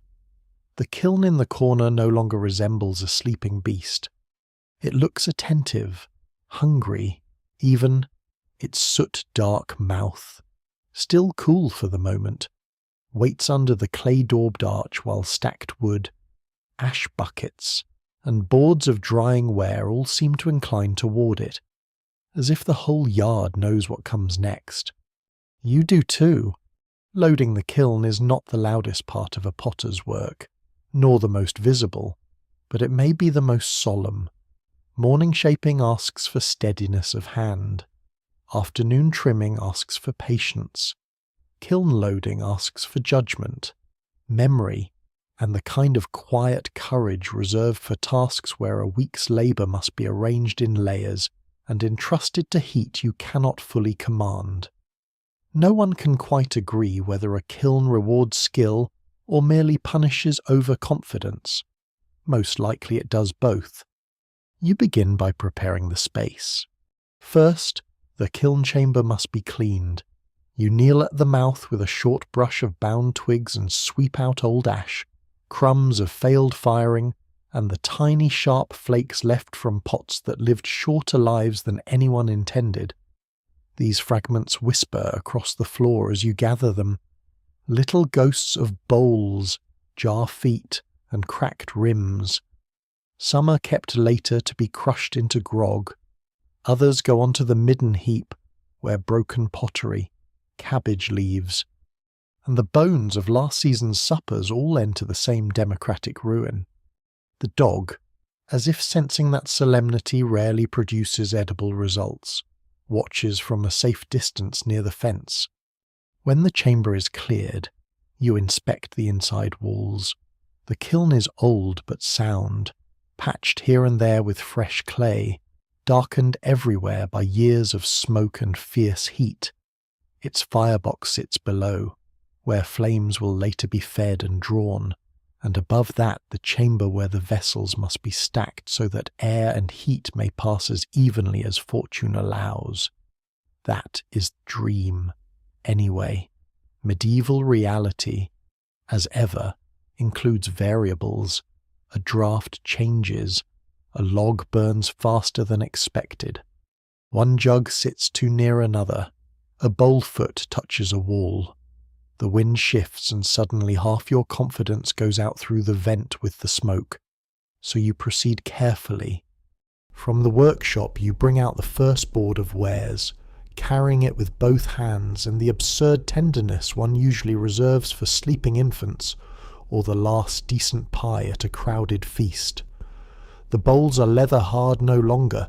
They have moved into that firmer stage fit for firing, dry enough to trust if handled well, still vulnerable enough to resent clumsiness forever. You set the board on trestles near the kiln and begin sorting. The larger storage pot goes in first, as all reasonable things with the most authority should. Its broad body will occupy the lower part of the chamber, where it can sit stable and bear the less dramatic fluctuations better than thinner wares. You lift it carefully, arms tightening around its belly, and slide it into place with a slow, measured turn. Then around it you begin arranging the other pieces, bowls nested only in the loosest sense, never touching, jugs angled with their handles clear, cups in lines, smaller jars filling the awkward spaces like practical cousins at a crowded table. This is a puzzle made of clay, airflow, and dread. You know the habits of your kiln. It runs hotter toward the rear left if the draft holds true. The front side can lag unless the fire is fed with proper discipline. Low pieces near the floor may take the brunt too early. Thin cups too high may overfire before thicker wares are ready. Those who tell the tale never fully agree on perfect arrangement, because every kiln is its own contrary animal. A pattern that flatters one chamber will betray another. So you work from memory, experience, and a willingness to distrust any plan that seems too elegant. A broad basin slides near the side wall, but not close enough to kiss it. Two sturdy cooking pots sit shoulder apart near the centre. Small bowls fit between them, mouths upward. A row of cups rises toward the back, each with just enough room to breathe. You step back, crouch, squint, adjust. The loading of a kiln is a lesson in leaving space. Too much emptiness wastes heat. Too little invites disaster. Medieval people, like their houses and their marketplaces, rarely enjoy the luxury of excess room. Yet here in the kiln air must pass as freely as gossip in an alehouse. So you respect the invisible paths the fire will later seek. Some swear a kiln should never be loaded in silence, lest the fire take offence at being ignored. Others insist the opposite, that idle talk while stacking invites careless hands. You settle on muttering softly to yourself, which satisfies both superstition and practical thought. A bowl here, not that close. The jug farther back. Lift from the base, not the handle. Mind the lip. Watch the shoulder. Your own voice becomes part prayer, part instruction. A woman passes in the lane and calls a greeting over the fence. You answer without looking up. This is not rudeness. It is survival. The second board comes from the workshop, then the third. Soon the yard begins to empty of drying ware and the kiln chamber begins to fill with the quiet population of the day's labour. The little lamp cups go in high and forward, where gentler heat may still dry and fire them without shocking their thinner walls. The lidded jar is stacked with its lid beside it, marked in your mind so you will not forget which pair belongs together. The slightly disappointing jug from the morning finds a place near the middle, where with any luck the firing may lend it a dignity shaping did not entirely provide. The larger storage crock remains the anchor. Everything around it arranges itself in relation to that broad still form. By now the sun has lowered enough to turn the yard amber at the edges. Light catches on the rims of bowls and the curve of handles waiting in your hands. The shadow of the kiln stretches long across the ground like the shadow of a chapel wall. From the village comes the sound of doors closing, geese objecting, and evening preparations beginning in half the households at once. The smell of supper starts to creep into the air onions, smoke, ale, perhaps a scrap of salt pork somewhere, perhaps only hope made fragrant. Your own stomach notices but receives no reply. Kiln work goes on. Once the chamber is nearly full, you pause and check every line again. This is when most foolishness reveals itself. A cup too close to a jug's handle, a basin leaning almost imperceptibly, a gap that will channel too much heat, a promising arrangement suddenly looking like an invitation to crackage. You shift 3 pieces, then 2 more, then return one to nearly where it stood before, which is the potter's version of wisdom and panic taking turns at the same bench. Even now, it is hard to tell whether experience makes you calmer or merely more aware of everything that can go wrong. At last you place the final small bowl into a remaining space near the front, where it sits as neatly as a final word in a careful sentence. The chamber is full, not crowded, not sparse, full in the right way, you hope. A hopeful full is as close to certainty as crafts like this allow.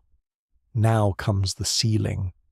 You set the kiln furniture and closure pieces into place, broken shards used as supports, old tiles, and the bricks or daubed slabs that narrow the mouth and guide the draught. Gaps remain where they should, openings for air, a firebox root below. You daub the worst seams with wet clay to keep the heat from escaping too greedily. Your fingers smear grey-brown slip over brick and old scorch marks. It feels a little like dressing a wound, a little like preparing an altar, and a little like repairing a barn in bad weather.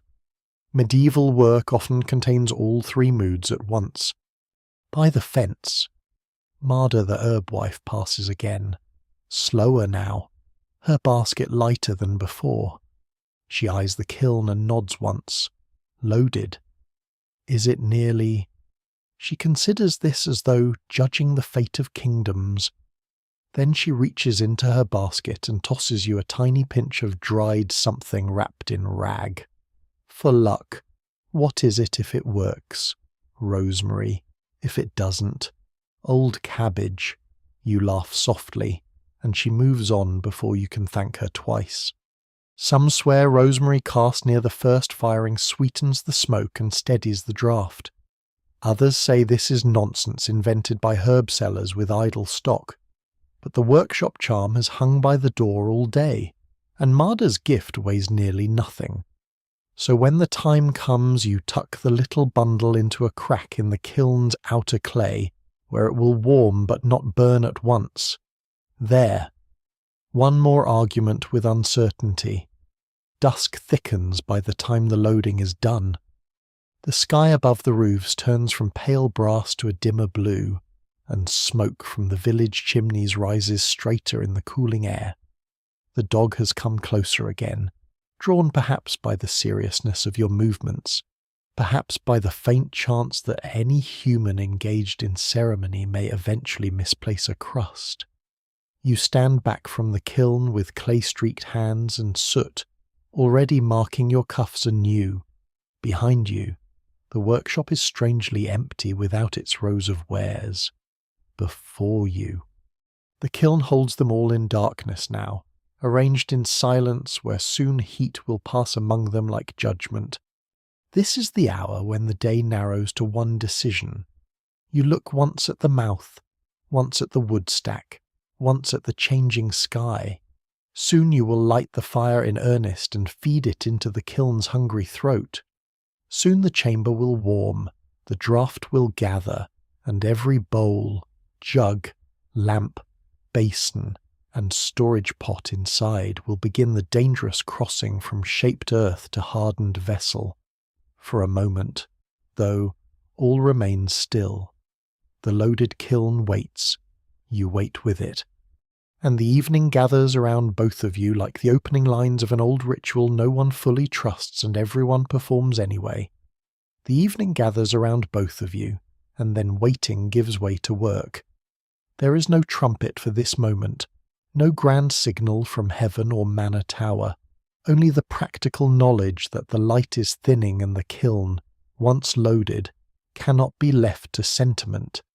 You roll your shoulders, wipe your hands on your apron, and go to the wood stack. Fuel is a craft of its own. A firing cannot be fed with whatever happens to lie nearest, not if you want steadiness instead of chaos. So you sort the wood by size and dryness, laying out kindling, then smaller split sticks, then the thicker billets that will carry heat later into the night. Oak if you have it, ash if you must, alder for certain stages. Each has its temper, its pace, its smell when burning. Some swear applewood gives a kinder fire to household ware, though that may simply be the wishful thinking of men who enjoy the smell and dislike admitting it. No one can quite agree whether fire responds to species or only to dryness and skill. You lean, as usual, towards skill while keeping room for old loyalties. The yard darkens by degrees. Above the roofs, the sky passes through a last pale greenish silver into deepening blue. The first true chill returns, slipping under your sleeves and into the damp places the afternoon never fully dried. A rook crosses overhead, black against the fading light, heading toward the trees beyond the fields. In the lane, shutters close. A bucket clanks by the well.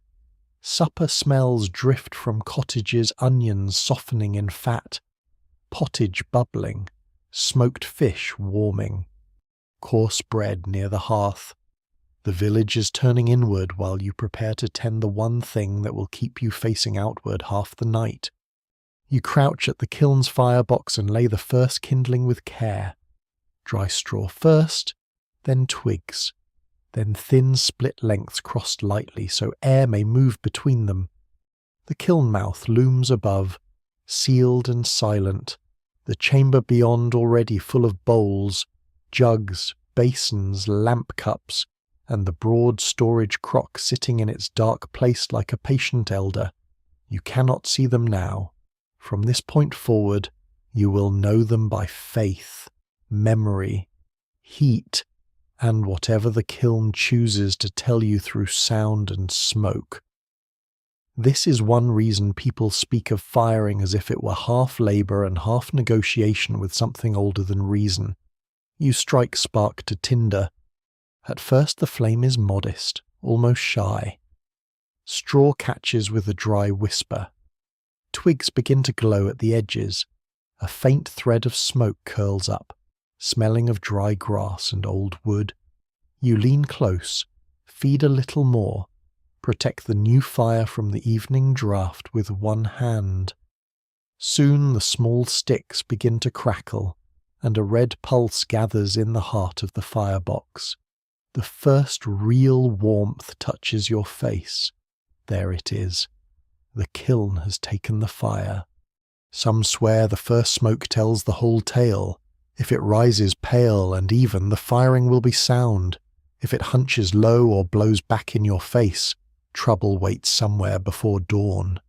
Those who tell the tale never fully agree on the signs, but all potters learn to watch them. You watch now. The smoke threads upward, dark at first, then thinner, then steadier as the draught begins to wake. Not perfect, perhaps, but promising enough that you do not feel compelled to insult fate by smiling. Instead, you feed more small wood. This early stage asks for patience above all. Too much flame too soon, and the kiln shocks the ware, trapping damp where it should gently flee.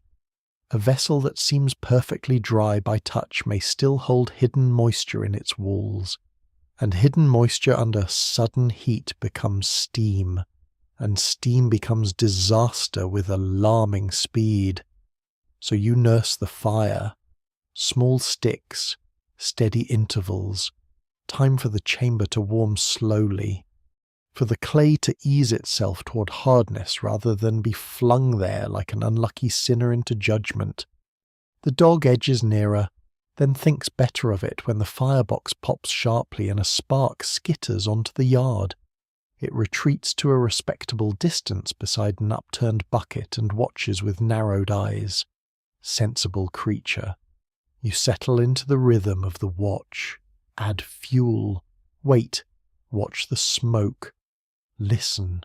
Shift the ash a little with the iron rod. Add fuel again. From the abbey across the fields comes the evening bell, soft now in the thickening dark, each stroke floating over hedges and bare orchards. It lands in the yard like part of the firing itself, as if monks, kiln, and night have entered some temporary agreement to keep time together. You glance once toward the sound and then back to the firebox. Time at the kiln is not measured only by bells. It is measured by the colour of coals, by the warmth creeping into brick, by the change in the smoke smell from kindling sharp to fuller and darker as the chamber begins to heat. Soon the kiln starts to speak. Not in words, obviously. Medieval life has enough problems without chatty ovens. But the chamber settles and ticks as old repairs warm. A soft little ping reaches you from within. Perhaps a shard support shifting. Perhaps only brick answering heat. The draught hums lower in the throat of the kiln. Somewhere inside, a vessel gives the faintest dry click as remaining moisture leaves it. You listen to all of it the way a shepherd listens to weather, meaning hides in small sounds.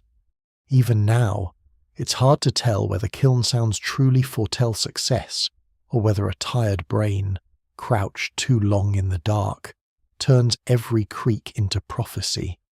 Yet you have learned not to ignore them. The first hour passes in this careful tending. The yard grows darker. You light the half-burned beeswax candle and set it in a niche by the workshop door, but its flame soon becomes irrelevant beside the thickening glow from the firebox. Soot warms under your nails. Your face flushes on the fireside while your back grows cold in the night air. This is the strange bodily truth of kiln work. One half of you belongs to August, the other to January. A neighbour passes on the lane and pauses at the fence. Firing tonight. You nod without turning fully. If the kiln remains in a charitable mood, he grunts, which might mean luck, sympathy, or merely that he has noticed his own supper smells better than your yard. Then he goes on, boots sucking softly in the damp lane. You feed thicker wood now, not the big billets yet, but enough to deepen the coals and encourage the draught. The smoke coming from the vent shifts from heavy grey to a drier, darker thread. The firebox glows more confidently. The outer bricks of the kiln begin to feel warm when you hover your hand near them. Not hot, just alive. It is like standing beside a beast and noticing the breathing change. Some swear kilns house spirits of old fire, things that hate boasting and admire routine. Others say every successful potter merely learns to respect airflow and stop inventing goblins for what poor stacking has done. You think both views can live together quite comfortably in the same village. After all, people hang charms over doors and also mend roofs with practical hands. Contradiction is one of the medieval world's favourite building materials. Marder's little herb bundle warms somewhere in the outer daub. When the kiln exhales, you fancy you catch the faintest breath of rosemary beneath the wood smoke, or old cabbage. Hard to say. At last the fire asks for more. You feel it in the way the smaller sticks vanish too quickly, in the way the draught now pulls with more certainty, in the way the coals gather and brighten at the base. So you begin the next stage, feeding longer splits at regular intervals, always careful not to smother the flame. The trick is not merely to burn wood, but to create a living bed of heat that enters the chamber evenly, climbs, circulates, and lingers. You watch the mouth of the firebox until your eyes begin to read its moods the way others read faces. A yellow restless flame too hungry, perhaps. A lower redder breathing flame good, steady. Too much smoke slow down, give air. Too sharp a flare mind the pace. This is where the work becomes nearly hypnotic. The village beyond the fence recedes. Supper has been eaten in other houses. Doors bar. Low voices gather around private hearths. Somewhere a baby wails and is hushed. Somewhere a man laughs too loudly outside the alehouse. Somewhere, perhaps, the suspicious monk from last week bends over his own bowl and thanks heaven for vessels he probably still believes he could have inspected better. All that life continues, and you remain here in the yard feeding a fire that now reflects in your eyes and paints the kiln bricks orange at the seams. The stars begin to show. At first only one or two above the western dark, then more. The smoke rises into them. You sit back for a moment on the low stool by the wood stack and stretch your hands toward the firebox. The heat licks your palms. Your knees ache. Soot has settled on your apron and forearms. The dog has curled itself into a compact muddy ring near the bucket and sleeps with one ear still canted toward the fire, in case it should develop edible qualities after all. No one writes generous songs about this part either, yet there is something grave and beautiful in it. You have shaped earth all day, and now you sit in the dark teaching fire how to meet it. Between your labour and the night stands only patience, fuel, and a kiln whose moods remain partly knowable and partly mysterious. The red glow deepens under the arch. The chamber warms unseen. The vessels inside, once soft mud from the river bank, now begin their long, dangerous crossing. You rise again, take up another split length of wood, and feed the kiln's hungry mouth. The fire answers with a low, bright breath, and the night, fully come now, leans close around you as the watch truly begins. The watch truly begins when the village has gone inward and you have not. That is the first plain truth of kiln night. Behind shuttered windows, people are settling onto benches, folding themselves under wool blankets, scraping the last of their pottage from bowls you may well have shaped last season, muttering evening prayers, or snoring already with the carefree confidence of souls not personally responsible for a chamber full of vulnerable pottery. Meanwhile, You remain in the yard with a wood stack growing shorter, a face warm on one side and chilled on the other, and a kiln whose inner life is now entirely hidden from view. The firebox glows steadily before you, red at the coals, yellow at the tongues, and farther in a deeper fierce orange that suggests the heat is moving where it must. The mouth of the kiln is dark above, sealed and silent, while from the vent a thread of smoke rises into the blackness. It smells different now than it did at first, lighting less of straw and raw wood, more of heated clay, soot, and that slightly mineral sharpness that comes when the whole chamber begins to wake. You listen. A potter at night becomes half furnace tender, half listener to secrets. You add another length of wood and settle back on the low stool. This stage asks for steadiness more than effort. The big danger now is impatience. A fire well begun can still be spoiled by a man who decides, somewhere after dusk, that perhaps the kiln would appreciate an enthusiastic armful all at once. It would not. It would appreciate discipline, dry fuel, decent airflow, and a keeper wise enough to mistrust any sudden confidence that arrives after supper. Medieval life teaches many lessons, but among the most useful is that overconfidence nearly always arrives carrying a shovel for its own grave. So you feed the kiln little by little. The rhythm takes you. Stand, choose a split log, slide it into the firebox, watch until the flame takes properly, shift the coals with the iron rod, sit, wait, listen to the draw, repeat.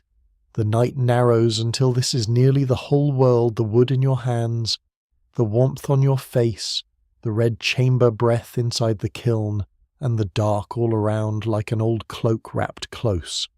From far off, the abbey bell marks another hour. The sound comes softened by distance and mist, crossing bare fields and orchard rows before reaching you. It lands gently in the yard, and for a moment it seems that everything answers it in its own way.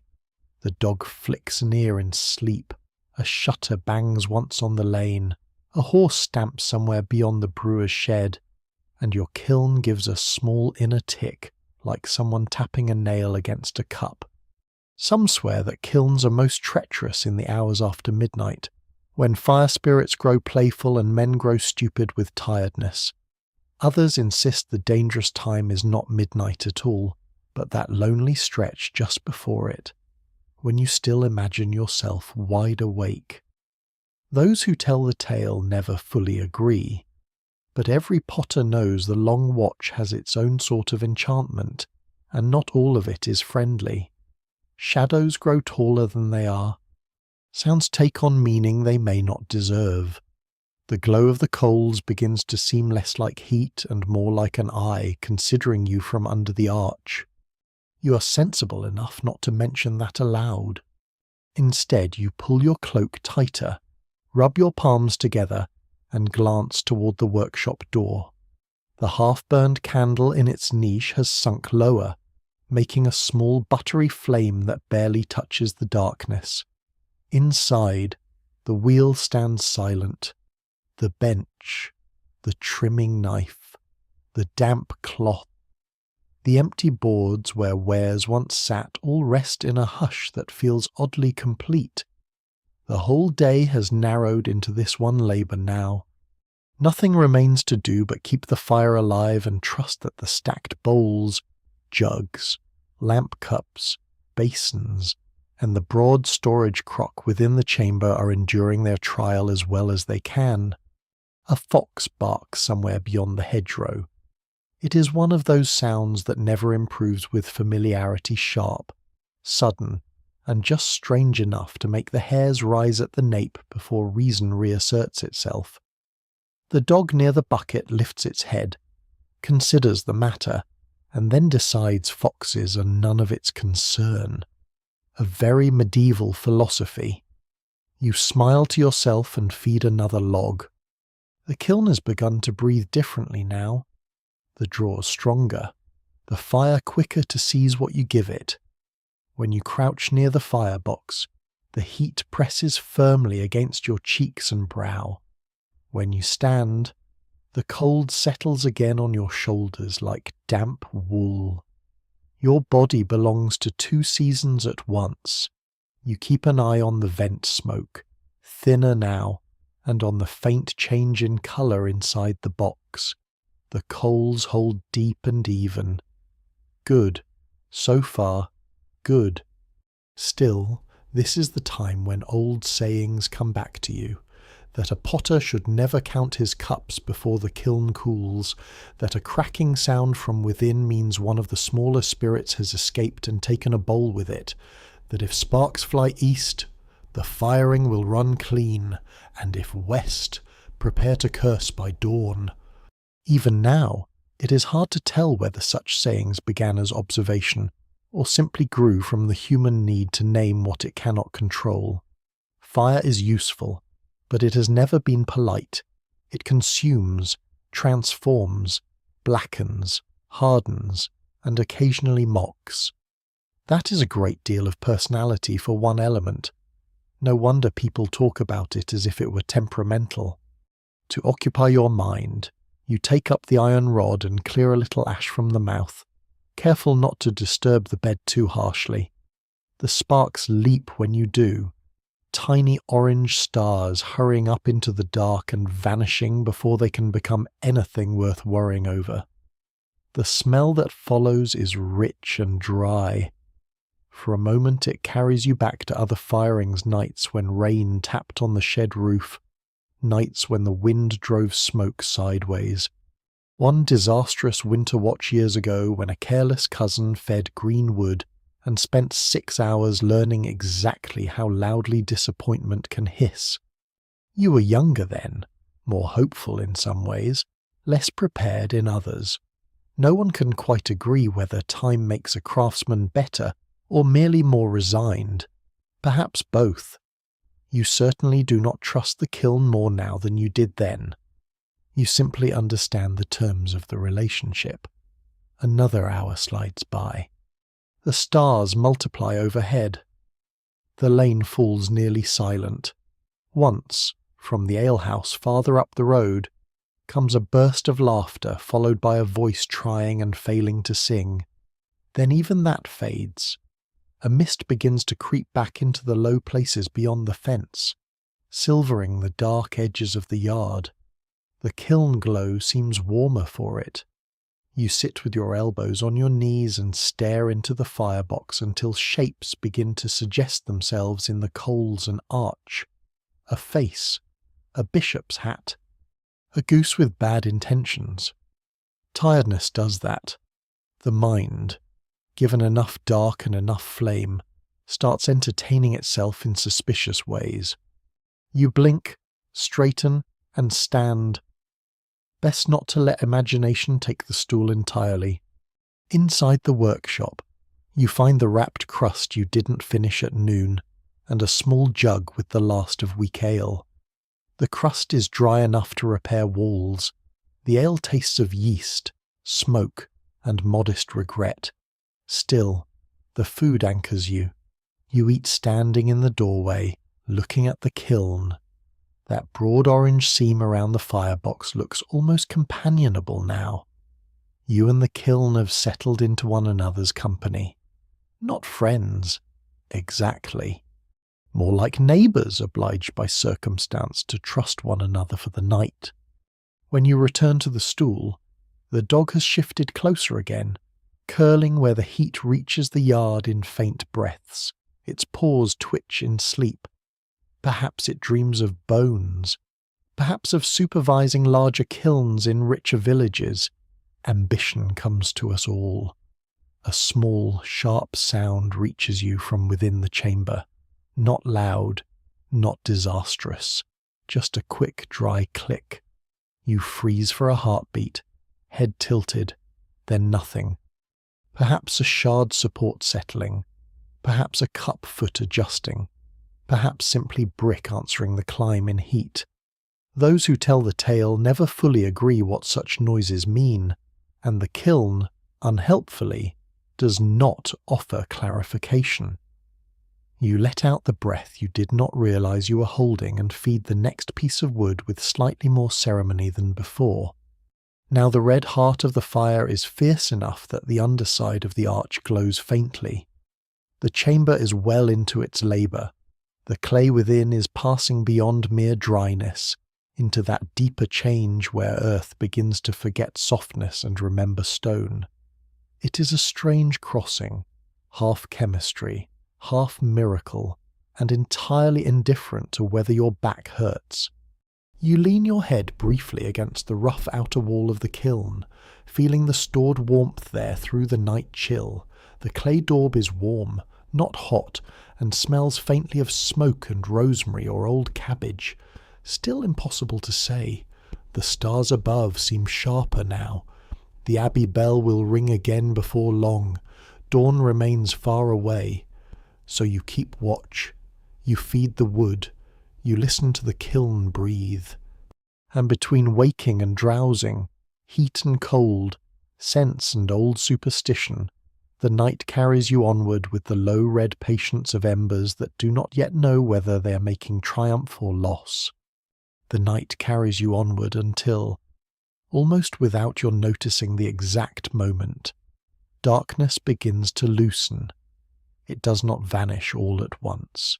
Medieval dawn never arrives like a curtain pulled back by cheerful hands. It seeps. First the stars near the eastern edge go pale, then the black above the hedges softens to charcoal, and the yard kiln, fence, wood stack, sleeping dog, muddy ground slowly returns to itself from shadow. Your shoulders feel as if someone has borrowed them for masonry during the night and returned them only out of pity. Your eyes sting. Soot darkens the lines of your hands. The kiln still breathes heat, but the long red ferocity of its working hours has eased into a deeper, steady glow. You have fed, listened, adjusted, waited, and worried your way through the dark.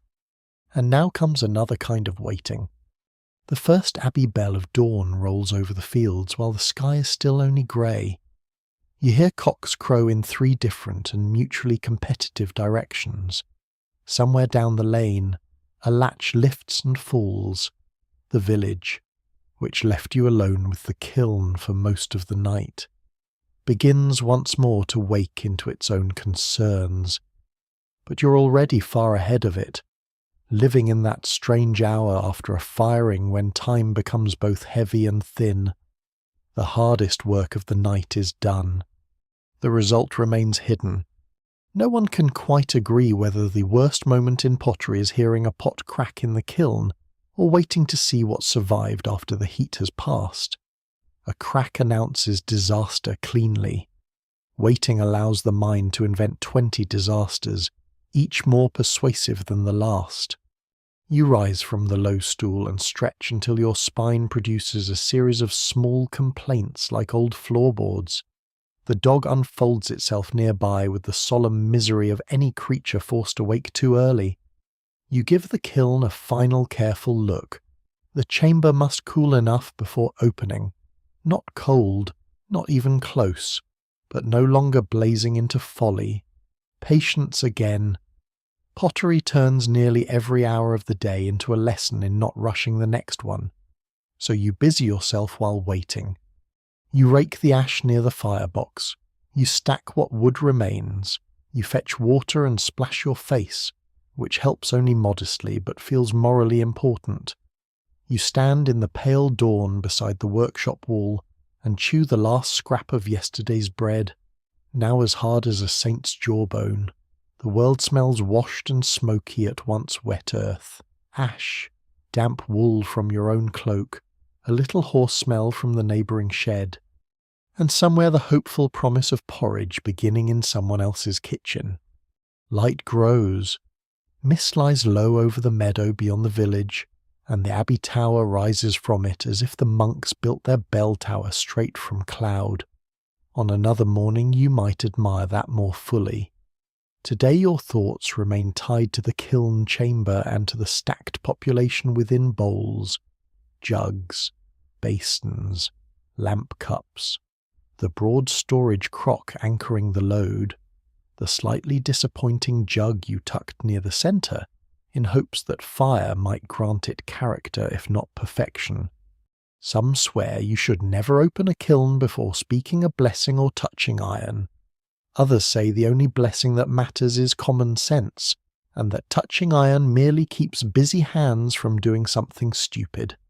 Those who tell the tale never fully agree. You compromise by resting one hand on the workshop's iron latch before you turn back to the kiln. There, superstition satisfied, foolishness perhaps slightly discouraged. At last the chamber has cooled enough to begin unsealing. This, too, asks for care. You crouch at the kiln mouth and loosen the daubed clay at the seams with slow fingers, then remove the closure pieces one by one. Warmth breathes out first, dry and carrying that unmistakable scent of fired earth, a deeper smell than raw clay. Mineral and clean, touched with soot and something almost bread-like in its completeness. It reaches your face in a wave. Beneath it comes silence. Real silence. No obvious shatter, no sickening collapse of a stacked load turning to ruin. Just warm air and the stillness of things that have survived at least the first mystery. You take away another piece, more warmth escapes. The dog edges closer, sniffs, and decides this is merely another human obsession with no edible conclusion. Sensible again. The chamber interior begins to show itself in the growing daylight and the faint red memory of heat. You cannot reach in at once. Even now the pieces are too hot for bare hands, but you can see them. There, a row of bowls, darkened by firing, their surfaces now dull and solid. A jug shoulder catching the light, a cup still upright. Another, the broad storage crock, steady as a church pillar. Relief comes in a quiet wave so strong it nearly makes you laugh. Not because everything is perfect, nothing in honest craft ever is, but because things are there, still themselves, still whole enough to matter. You wait a little longer. Because relief is not a glove and hot pottery is not persuaded by emotion. Then with thick cloths and slow hands you begin lifting the first pieces free. The front bowl comes out warm as fresh bread from an oven, though far less likely to improve with butter. You set it on a board and inspect it while the next waits. Good ring at the rim when you tap lightly. No visible crack. The foot has held true. The surface colour is richer now, a deeper brown with faint smoky variation. Not fancy. Honest. Very honest. Next comes a small cup, then another, one lamp cup, a basin. Each emerges into the dawn like a traveller from fog, changed from the day before, hardened and certain. Fired clay always carries a little of its trial in its face. Edges sharpen, tone deepens, fragility changes kind. What was once vulnerable to a thumb becomes vulnerable to a fall.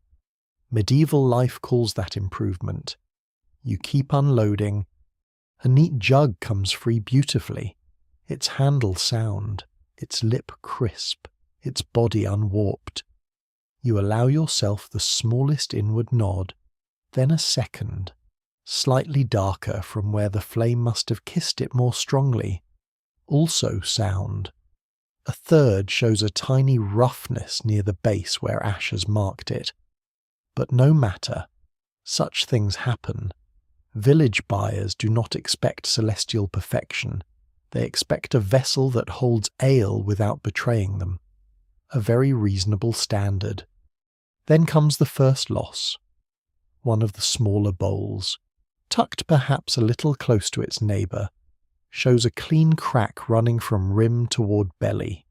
Not shattered, not useless perhaps for holding dry scraps or onions in some poorer corner, but cracked. When you lift it, the floor catches the light like a hard truth. You exhale through your nose and set it aside. There is always one.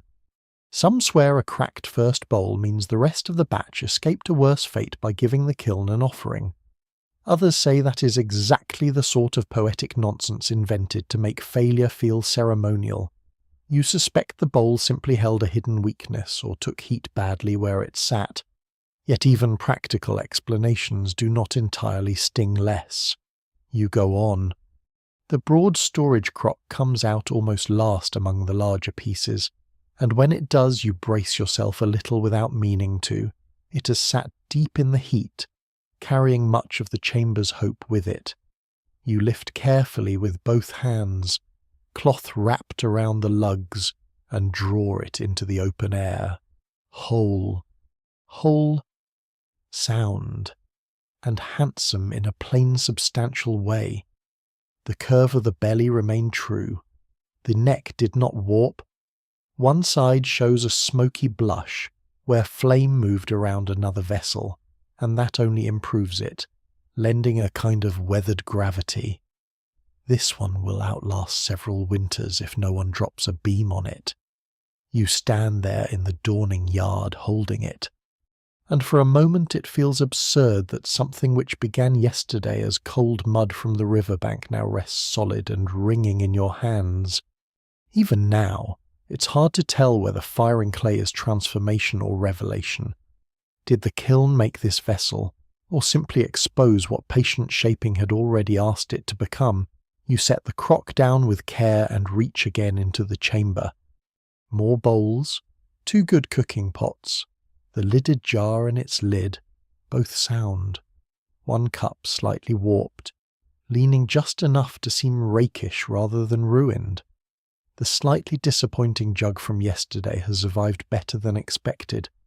The firing has lent it a certain dignity after all. Fire, like night, occasionally improves what daylight left unfinished. When the kiln is emptied, the tally is clear. Mostly success, a few roughened pieces, 1 cracked bowl, a cup a touch off true. Nothing catastrophic. After a full night's watch, this counts as abundance. You line the wares on boards in the pale morning light and move among them slowly, tapping rims, checking bases, feeling with thumb and finger for hidden flaws. The village is awake now. Smoke rises, doors open. Somewhere a child is already crying over something urgent and temporary. But here in the yard, with warm pottery breathing out the last of its heat, and the dog weaving hopefully through your ankles, there is a hush around the result that feels almost private.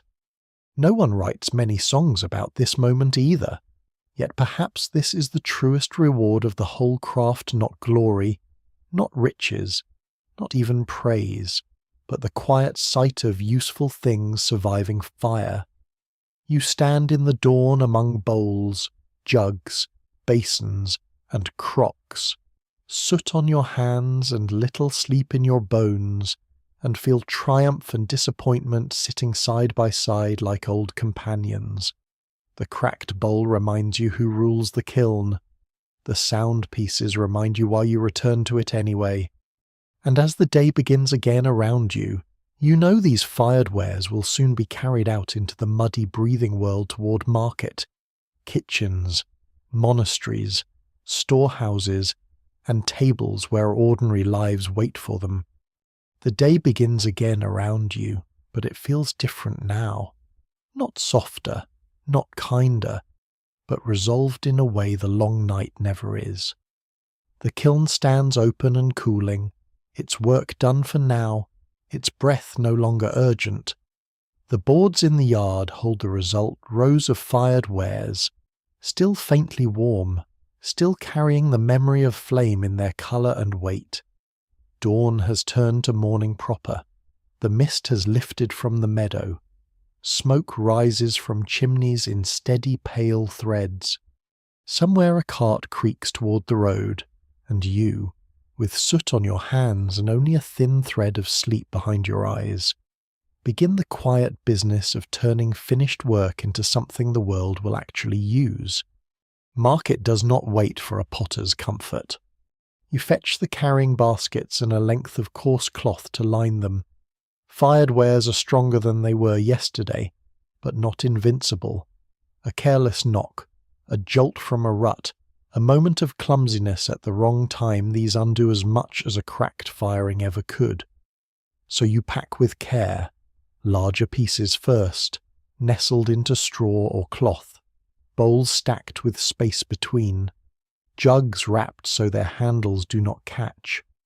The broad storage crock waits, too large for a basket. So it will travel alone, cradled in your arms or balanced on a small handcart if one can be borrowed. The dog follows you through this with renewed interest. Packing suggests movement. Movement suggests opportunity. Opportunity suggests dropped bread, inattentive traders, and a general increase in life's chances. By the time the sun clears the low roofs, you are ready to go. The lane is fully awake now. A baker's boy runs past with a tray of loaves, each one golden and fragrant in a way your own bread rarely achieves. A woman draws water at the well, her bucket rope creaking in steady rhythm. The peddler from yesterday is packing up his cloth, his wares diminished by trade and small theft alike. Marda, the herb wife, sits again in her chosen patch of sun, reorganizing her basket with the same grave attention a noble might give to ledgers.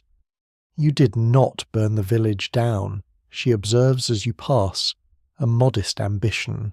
You reply, and the pot's mostly obedient. She nods, as if that is all one can reasonably expect from earth, weather, and human effort combined. Then go and see if coin is as obedient, if only. You set off toward the market road, one basket on each arm, the crock secured carefully, your boots already gathering mud with loyal enthusiasm. The village gives way to hedges, then to the open track that runs between fields where early workers are already bending to their tasks. The ground here is uneven, marked by ruts hardened and softened again by many days of cartwheels. You walk steadily, adjusting your grip as needed, keeping the load balanced. The road is not yours alone. A farmer passes driving a small cart with sacks of something grain, perhaps, or dried peas. A pair of women walk ahead carrying eggs in woven trays, moving with the exaggerated care of those who know a single stumble means breakfast turned to argument. Behind you comes the slow clop of a mule led by a man with the look of someone who trusts neither animal nor world, but must work with both anyway. You nod where needed. Words are few this early. Some swear that pots carried to market at first light fetch better prices, as though the morning lends them virtue.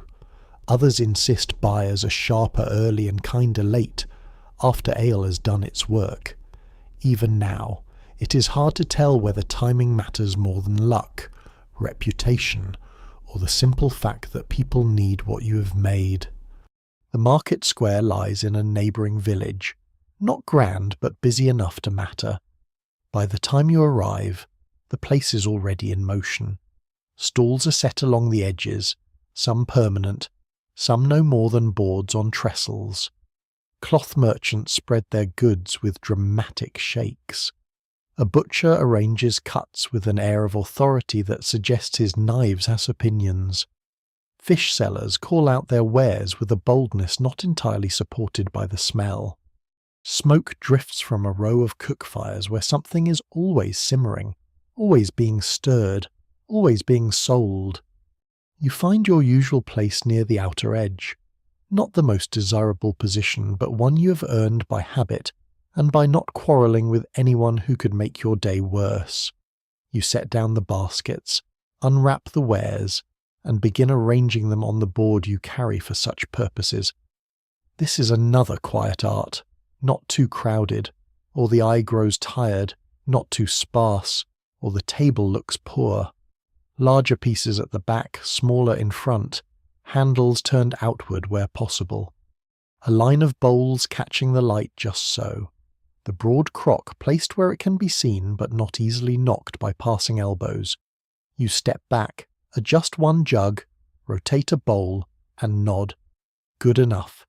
There is no such thing as perfect display in a muddy square where a goose may wander through at any moment and reconsider everything.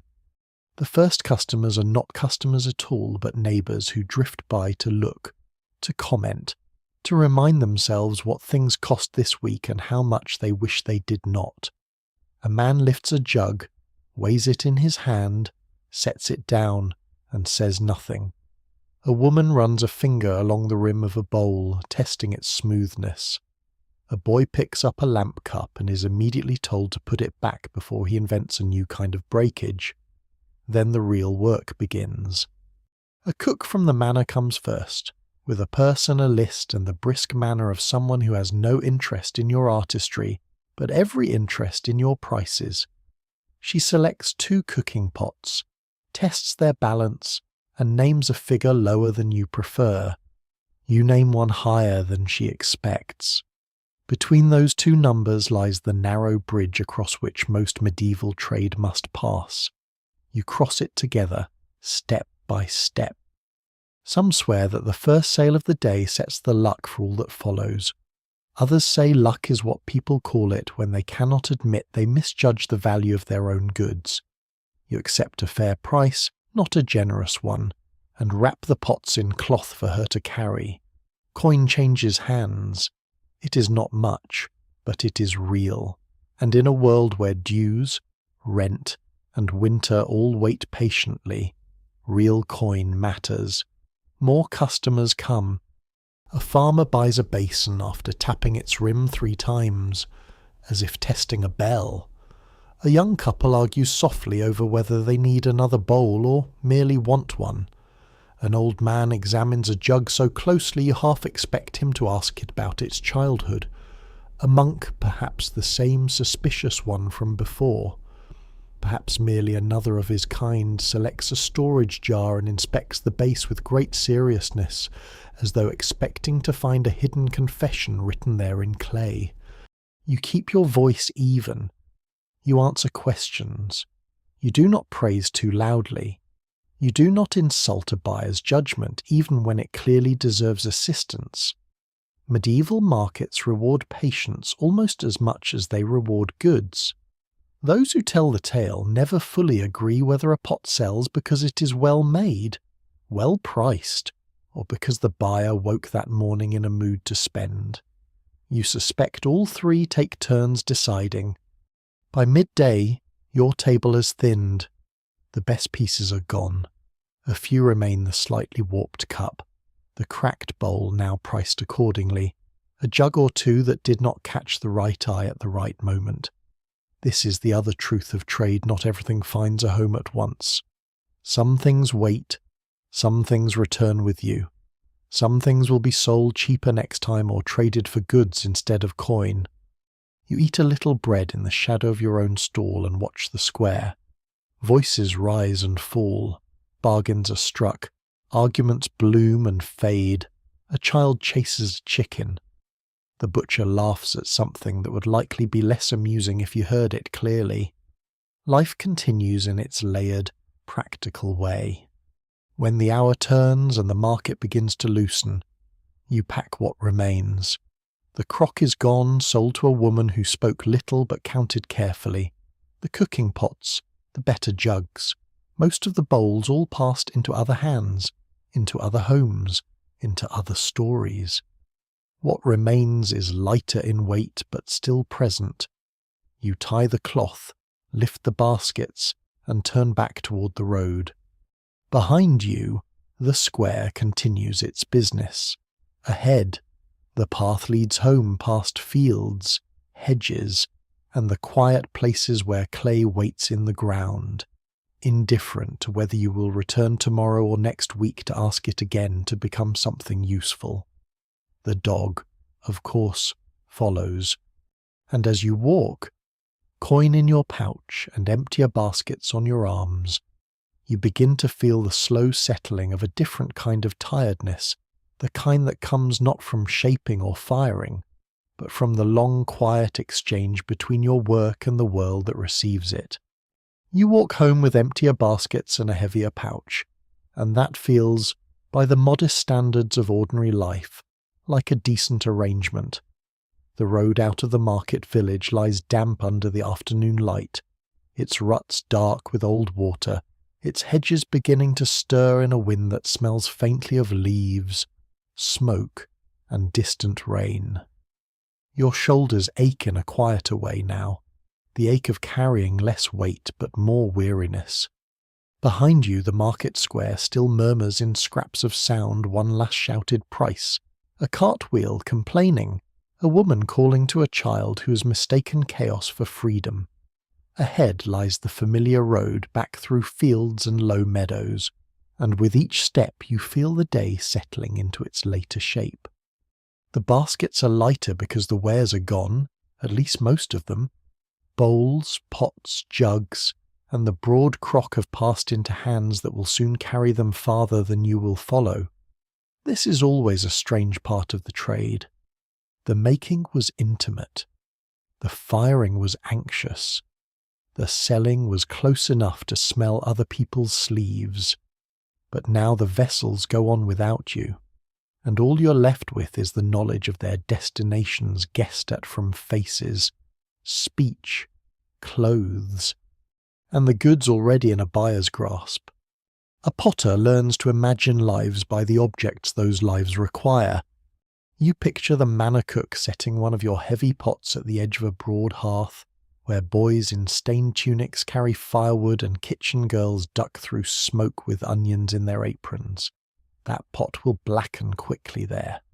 By week's end no one will remember its clean-fired colour. It will hold broth, peas, leeks, maybe scraps of salted pork if the Lord has been generous or wasteful. It may hear arguments about spice, Lent, spoiled ale, broken trenchers, and whether the steward counts eggs with the soul of a moneylender. It will live hot, hard, and briefly praised only when missing. Another bowl, the neat one with the clean foot ring, will likely sit on a widow's board table where the light is dim and everything must earn its place. It may hold pottage so thin the spoon almost sees the bottom. It may cradle beans saved from autumn, or oat mash, or a handful of apples stewed soft with honey if fortune has been unusually kind. No one can quite agree whether humble vessels carry more sorrow or more comfort than grand ones. Perhaps both settle into clay the same way. The road bends by a stand of willow where the path dips closer to the stream. There you shift the baskets from one arm to the other and pause long enough to look at the water. It moves under the reeds with a brown-green silence, very like the riverbank where you dug yesterday's clay. It is odd to think how much of the medieval world passes through vessels like yours, and how little anyone remarks upon it.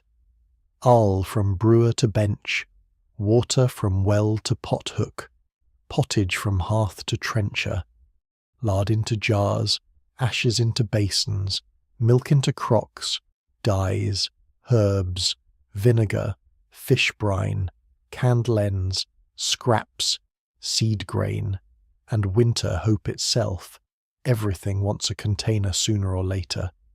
Clay, you think, is the quiet servant of nearly every rank. In the great hall of a keep, where torchlight catches on rough plaster and hounds doze under benches, there may be finer metal on the high table, but down in the kitchens and servants' corners, pottery still rules the practical kingdom. In monasteries, where bells divide the hours more strictly than any reeve, your bowls might sit beside coarse bread and smoked fish, or hold ink-blackened water for some weary novice washing his hands after the scriptorium. In roadside inns, your jugs may be knocked together by tired travellers with muddy boots and pilgrim badges pinned to cloaks. In shrines, small cups may hold oil before a saint's image, or catch wax drippings from beeswax candles trembling in draughts. Those who tell the tale never fully agree what becomes of an object once it leaves the maker, and perhaps that uncertainty is part of the trade's strange comfort. Your work disappears into use. It becomes part of meals, prayers, quarrels, illnesses, feasts, market days, childbirths, and ordinary evenings by hearths you will never see. A pair of pilgrims passes you on the road, their cloaks dusty at the hem, one with a shell badge pinned crookedly over the breast. They greet you and ask if the village ahead has a shrine or hostel. You tell them the abbey guest house sometimes takes travellers, and that the roadside shrine by the old oak is more comfort to birds than to men, though it is polite to nod there all the same. One laughs softly. The other carries a little glazed flask at his belt, cracked near the neck and bound around with cord. There, he says, lifting it, proof that all earthly things fail, or proof, you answer, that earthly things survive longer when not hung from belts. That earns you a tired grin. They go on, and you think of the flask, repaired instead of discarded. Medieval people mend what they can. A cracked pot may be stitched with wire if valuable enough. A chipped bowl may become a feed dish. A broken jar may hold dried herbs or nails. Even fragments survive in new duties. Yesterday's failed rim becomes tomorrow's grog. A world that cannot waste learns 1,000-second lives for tired objects. By the time you near the village, clouds have begun to gather in a grey bank toward the west. Not a storm yet, only a weather thought forming. The air cools. Smoke from cottage chimneys leans slightly with the shifting wind. Children's voices come thin over the hedges. The dog, which has ranged ahead and behind all day with the tireless opportunism of the unofficially employed, appears again at your heel, as if it had never once considered different allegiances.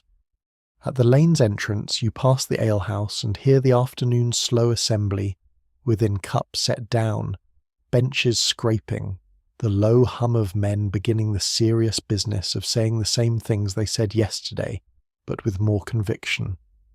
One of your jugs may already be there by next week, tilted in a tavern keeper's hand while froth slips down its lip into cups. Another may end up in an abbey buttery where a lay brother with red hands and an honest back stacks provisions for winter. A bowl sold this morning may tonight cradle pottage for a child who complains as though he had personally been promised capon. Even now, it's hard to tell whether the finest destiny for a pot is honoured use or unnoticed use. The grandest vessel may sit admired and empty. The best bowl may simply disappear into years of service until someone drops it one wet winter evening and sighs once before sweeping the pieces aside. You reach your yard at last and set the baskets down beside the workshop door. The place looks both familiar and slightly altered after the market. The kiln open and cooling, the fence leaning as before, the wood stack lower than it was, the rush-strewn floor visible through the doorway, the wheel silent within. Yet the workshop feels emptier now, cleared of the wares that once lined its boards. That emptiness is not failure. It is the shape of work done. Still, a few pieces remain with you. The slightly warped cup that no one wanted, the cracked bowl, good enough for scraps or nails, one serviceable jug that simply never met the right eye.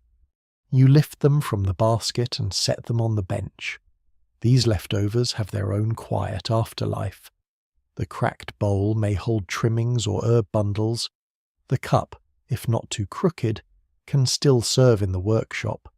The unsold jug may yet travel next market day or be traded for eggs, candles, or a bit of wool. Nothing is entirely finished while still unbroken. The day, however, is moving toward its final labour. You count the coins from your pouch onto the bench in a little row, not many. Never many, but enough to matter. A few for grain, a few toward dues, a little to replace fuel, a little perhaps for salt. Medieval arithmetic is not romantic. Most sums end by asking how long until winter, how soon the reeve comes, whether the roof leaks more than last year, and if the hens are laying with any conviction at all. You sit for a moment on the low stool and let the workshop settle around you. The smell of fired clay still lingers. So does ash. So does the faint ghost of rosemary from the charm by the door. From outside comes the sound of a cart passing slowly, its wheel still not repaired as fully as the driver would like. Somewhere far off, the abbey bells begin another office, marking the hour for men who order their lives by prayer more strictly than you can. Yet your own day, too, has been measured by the tread of clay, the turn of the wheel, the rise of bowls, the loading of the kiln, the night firing, the unsealing, the market road, the passing of wares into strangers' lives. And in that passing you begin to understand how far a common pot travels without ever seeming to move grandly at all. It goes from riverbank to workshop, from workshop to kiln, from kiln to market to hearth, from hearth to hand, from hand to hunger, and from hunger into memory.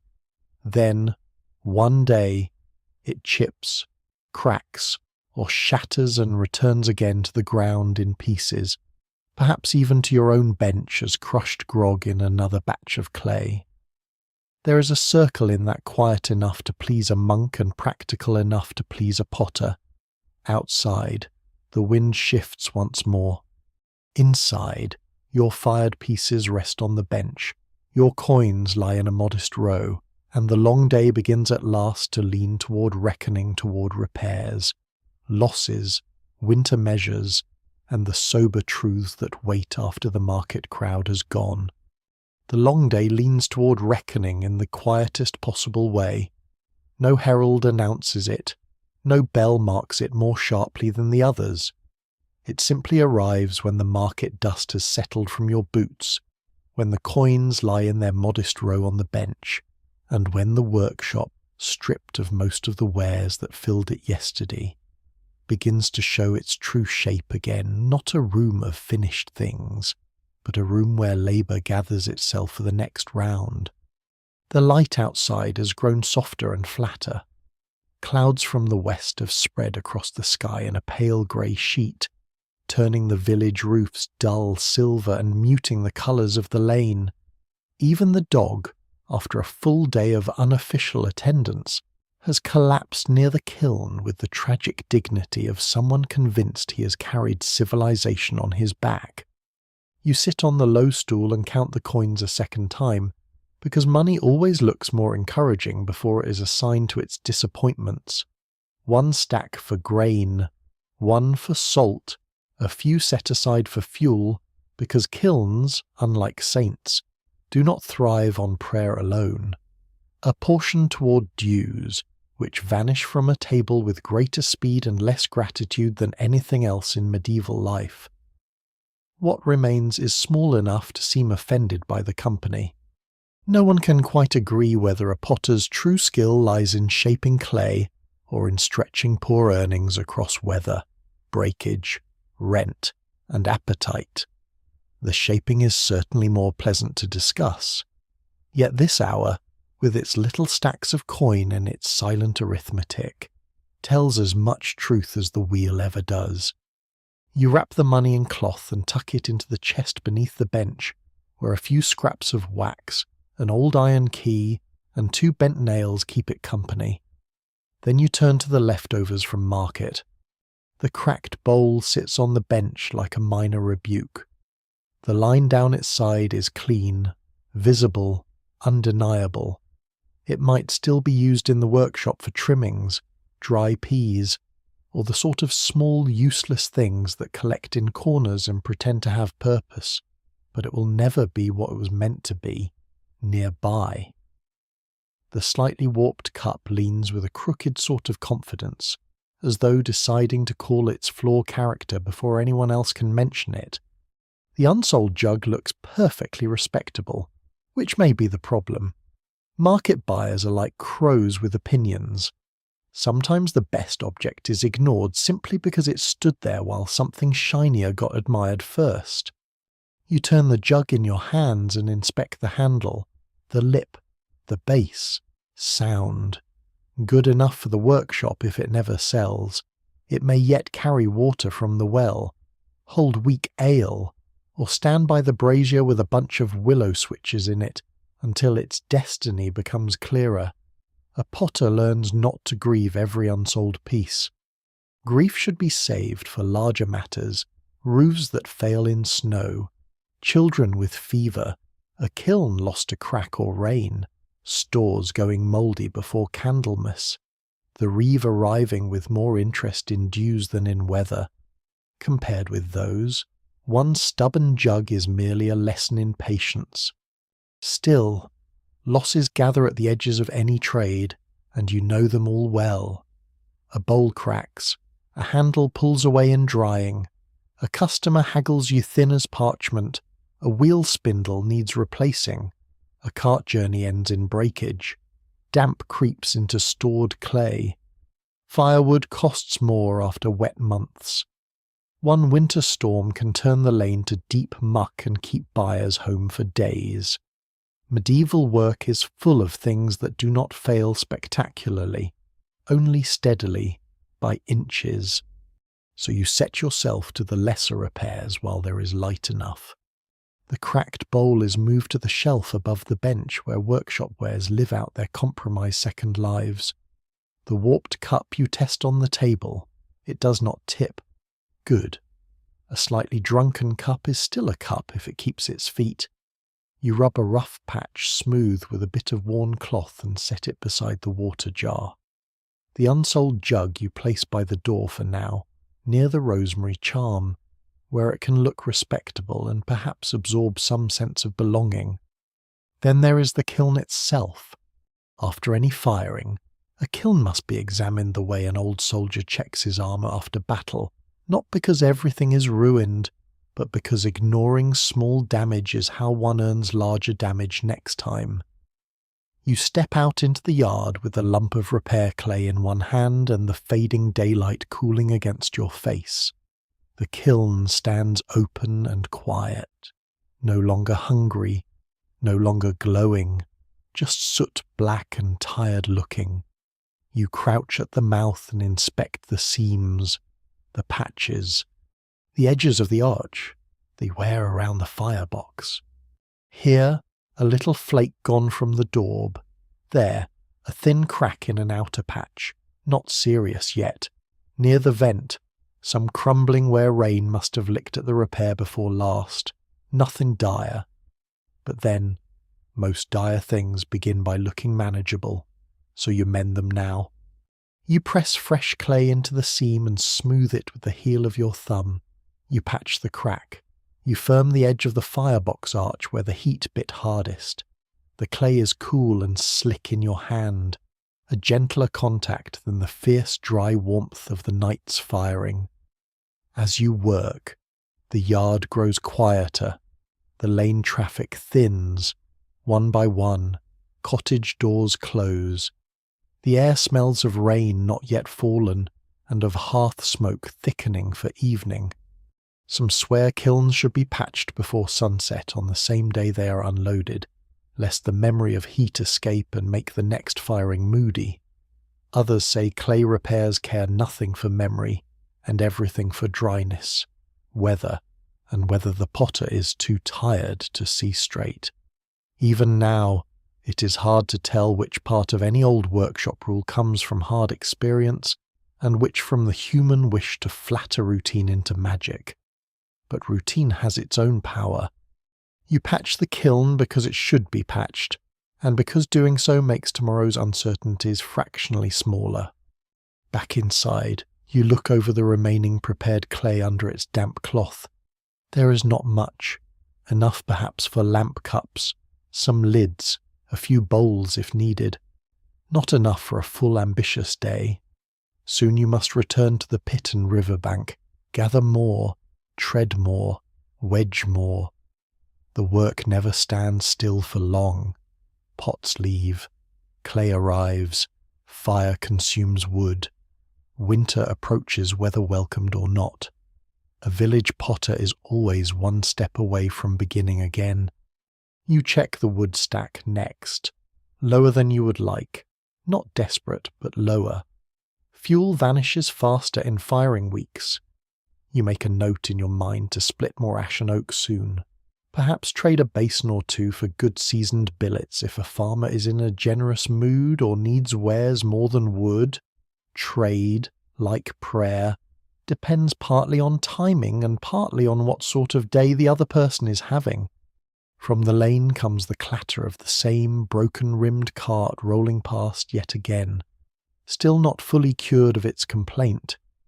You pause with a smile. Some things in village life become so constant they take on the character of weather. The suspicious monk, the abbey bells, wet wool, half-burned candles, Marder's opinions, that cartwheel each returns often enough to become part of the structure of your days. Those who tell the tale never fully agree whether familiarity is comfort or confinement. In truth it is both. The same lane, same kiln, same clay, same market, same smoke in the rafters, and within all that sameness, tiny differences that matter enormously. A better batch, a worse firing, a few more coins, one fewer bowl, a winter less cruel than feared, a spring road passable earlier than usual. Life changes in handfuls, not always in leaps. At last there is time to think of winter stores. You open the small chest by the wall where household things are kept and look over what remains: a heel of cheese, 2 onions, a sack with barley low in its belly, dried peas enough for some days, a strip of smoked fish, coarse salt wrapped in cloth, a little ale, less than you hoped, wool blankets folded, a spare cloak needing one seam mended, a bunch of garlic hanging from a peg, humble riches, necessary ones.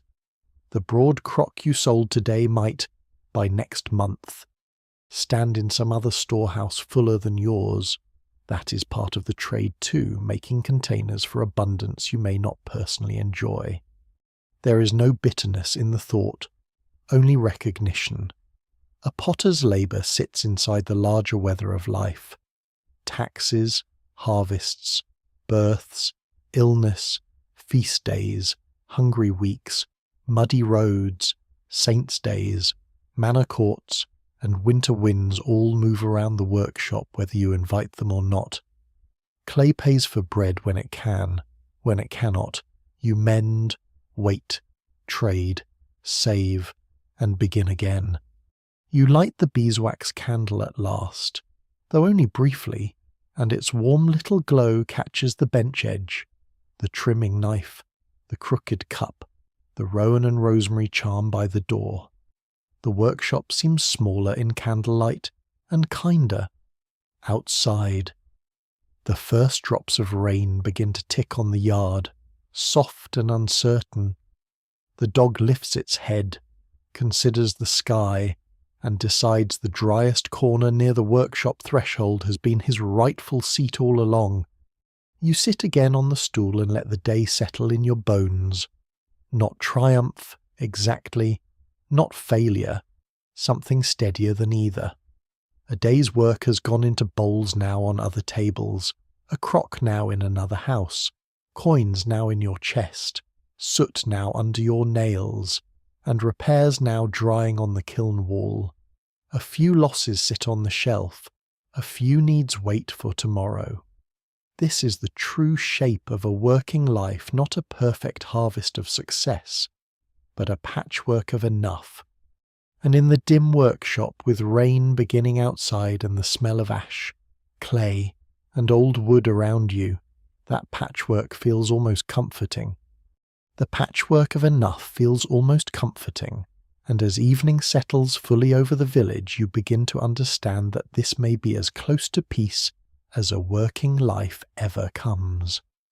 Rain ticks softly on the yard, not fierce, not yet committed, only a patient tapping on the fence rails, the kiln hood, the packed earth by the threshold. The workshop glows in the small amber circle of the beeswax candle. Beyond that light, the corners fade into familiar shadow, the wheel resting after its long labour, the bench scarred and quiet, the damp cloth over the remaining clay, the crooked cup beside the water jar, the unsold jug by the door looking as though it has decided to accept its current station without complaint. The rosemary charm stirs faintly each time the draught finds the latch. You sit with your hands around a warmed cup of thin ale, and for the first time since before dawn you are not moving toward the next task. That stillness feels almost suspicious. No bells call you just now, no customer waits, no fire demands wood, no clay asks to be wedged, no rim asks trimming, no kiln asks tending through darkness.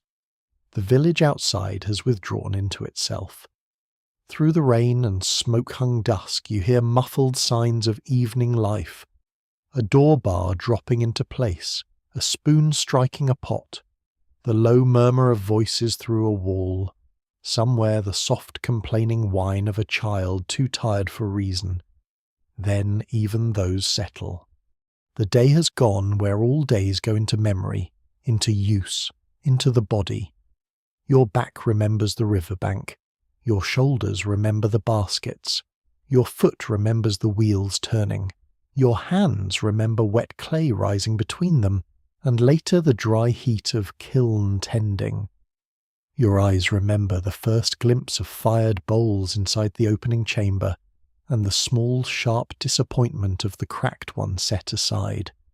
It is strange, perhaps, that so much of a life should pass through hands and leave so little visible behind by nightfall. Yet that is the way of work like this. A potter does not end the day surrounded by triumph in any grand sense. Much of what you made is already gone into other houses. What remains in your own room are traces soot, scraps, warmth in the kiln wall, a few coins, a tired body, a quieter mind. No one can quite agree whether craft shapes the object more deeply or the maker. The answer, sitting here with rain whispering over the yard and candlelight laying gold on the bench, seems almost simple. Clay takes the print of your fingers and the memory of your patience. Yes, but you, too, are marked. Not visibly, perhaps, unless one counts cracked skin, strong wrists, and a respectable amount of soot. More deeply than that, the work gives shape to your days until the days themselves begin to feel thrown on a wheel centered by habit, opened by labour, widened by waiting, tightened by need, lifted carefully toward whatever usefulness they can hold. You think back to dawn, to the frost in the yard and the embers under ash, to the cold clay sleeping under its cloth. That was only this morning, and yet it feels almost like another season. Since then the earth has changed form several times under your care. Raw mud from the river bank became treaded mass, then wedges, then vessels, then fired wares, then market goods, then objects already folded into other people's lives. A whole little history completed between one darkness and the next. Those who tell the tale never fully agree where the true making happens. In the digging, the wedging, the wheel, the firing, the sail. Sitting here, you suspect the answer is all of them together, stitched into one long quiet chain. Remove any link and the vessel never reaches the table. Remove any hour and the day changes its meaning. The rain deepens slightly, enough now to darken the threshold and turn the yard beyond the door into a softened blur. The dog has tucked itself into the driest patch near the kiln and sleeps with its nose under its tail, utterly convinced the weather is happening to other people. A very wise creature. From the abbey comes one final distant bell, blurred by rain and air, its tone slower now in the dark. You listen until it fades. Bells, like pottery, measure ordinary life more faithfully than grand events ever do. You set down the cup and reach for the unsold jug by the door. It is a good jug. Perhaps tomorrow you will carry it to the well. Perhaps next week it will sell. Perhaps it will remain here and become one of those workshop objects so ordinary you stop seeing it until the day it slips and shatters, and then its absence will feel abrupt and personal. You turn it once in your hands, feeling the curve of the handle, the smoothness of the fired lip, the faint roughness near the base where ash marked it. Plain, solid, enough. That word returns to you again. Enough clay, enough fire, enough coin, enough bread, enough strength to begin again, in harder seasons. Enough is the closest cousin to grace that most people ever meet. Even now, it is hard to tell whether the comfort of a life like this comes from the work itself or from the repetition that carries you through uncertainty. The bells ring, the kiln cools, the road muddies, the fields frost and thaw, the market gathers and thins, the wheel turns, the hands learn, the body tires, the fire consumes wood and leaves ash. Bowls go out, clay comes in, over and over.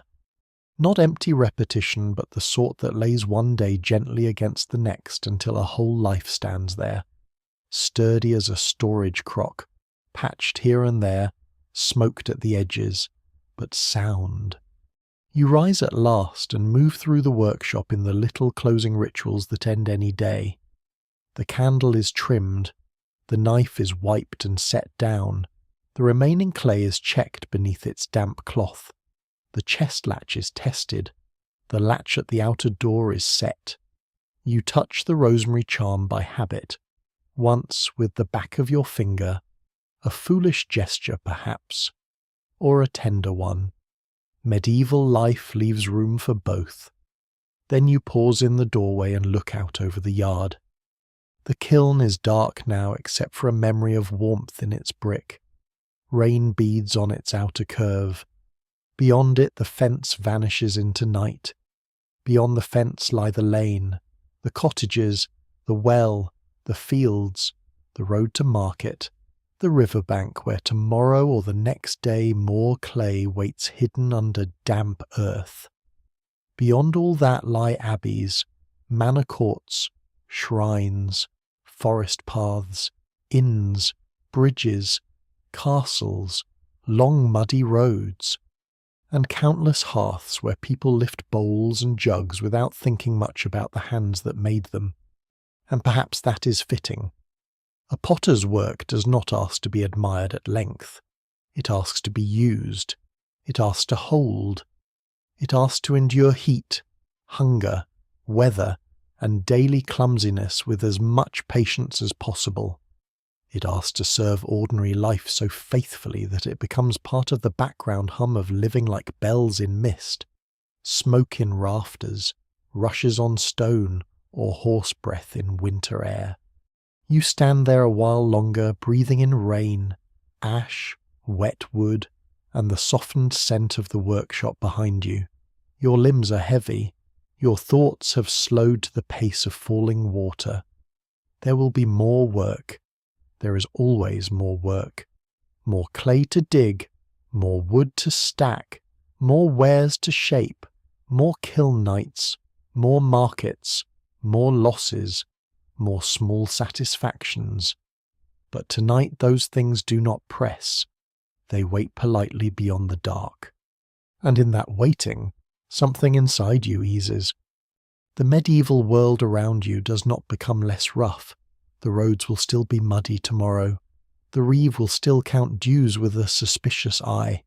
Pots will still crack. Wood will still run low. Rain will still find weak places in roofs and tempers alike. Yet here at the edge of the day, after labour has passed through your hands and gone outward into the world, You feel the deep calm that comes from having shaped one small corner of life into usefulness. That is no grand victory. It is better. It is quiet. It is warm enough. And while the rain hushes the yard and the last candlelight softens the bench, you let the village sink towards sleep around you, knowing that somewhere not far away, one of today's bowls is already on a table, one of today's jugs already near a hearth, one of today's pots already waiting for tomorrow's pottage. Your work has gone ahead of you into the dark, carrying its little share of the world's needs. You close the door gently behind you. The workshop dims, the kiln rests, the rain goes on, and the long day of clay, wheel, fire, and patient hands settles at last into stillness. The rain softens after a while, becoming less a tapping than a veil, a mild whisper over roof and yard and lane. Inside, the workshop seems to breathe more slowly. The shadows thicken kindly in the corners. The wheel is only a round outline now, the bench a low, dark shape. The tools tucked into quiet like sleeping birds. The warmth left in the bricks and boards is small, but it is honest warmth, the kind that lingers after labour and asks nothing more of you. You lie down beneath wool and rough linen, and the day begins to loosen its grip. The smell of ash remains, but gentler now. So does the scent of clay, cool and clean, as if a little piece of the river bank has followed you indoors to keep the night company. Outside, the village has nearly vanished into silence. A distant bell, softened by dark and weather, drifts once across the fields. Somewhere a horse shifts in straw. Somewhere water gathers at the edge of a roof and falls in slow, even drops. You do not need to think any longer about bowls or cracks or coins or morning roads. The kiln is quiet. The wares are where they belong. The hands that shaped them may rest. And as you drift deeper into the hush, the whole medieval world seems to draw a blanket over itself over the muddy lanes. The abbey tower, the hedgerows, the storehouses, the cottage hearths, the little roadside shrine, the sleeping dog by the kiln, the cold river bank waiting under darkness for another day's digging. Everything grows softer at the edges. The stone is less cold now in memory. The smoke in the rafters becomes almost sweet. The bells no longer measure labour, only distance. Even the rain sounds warm.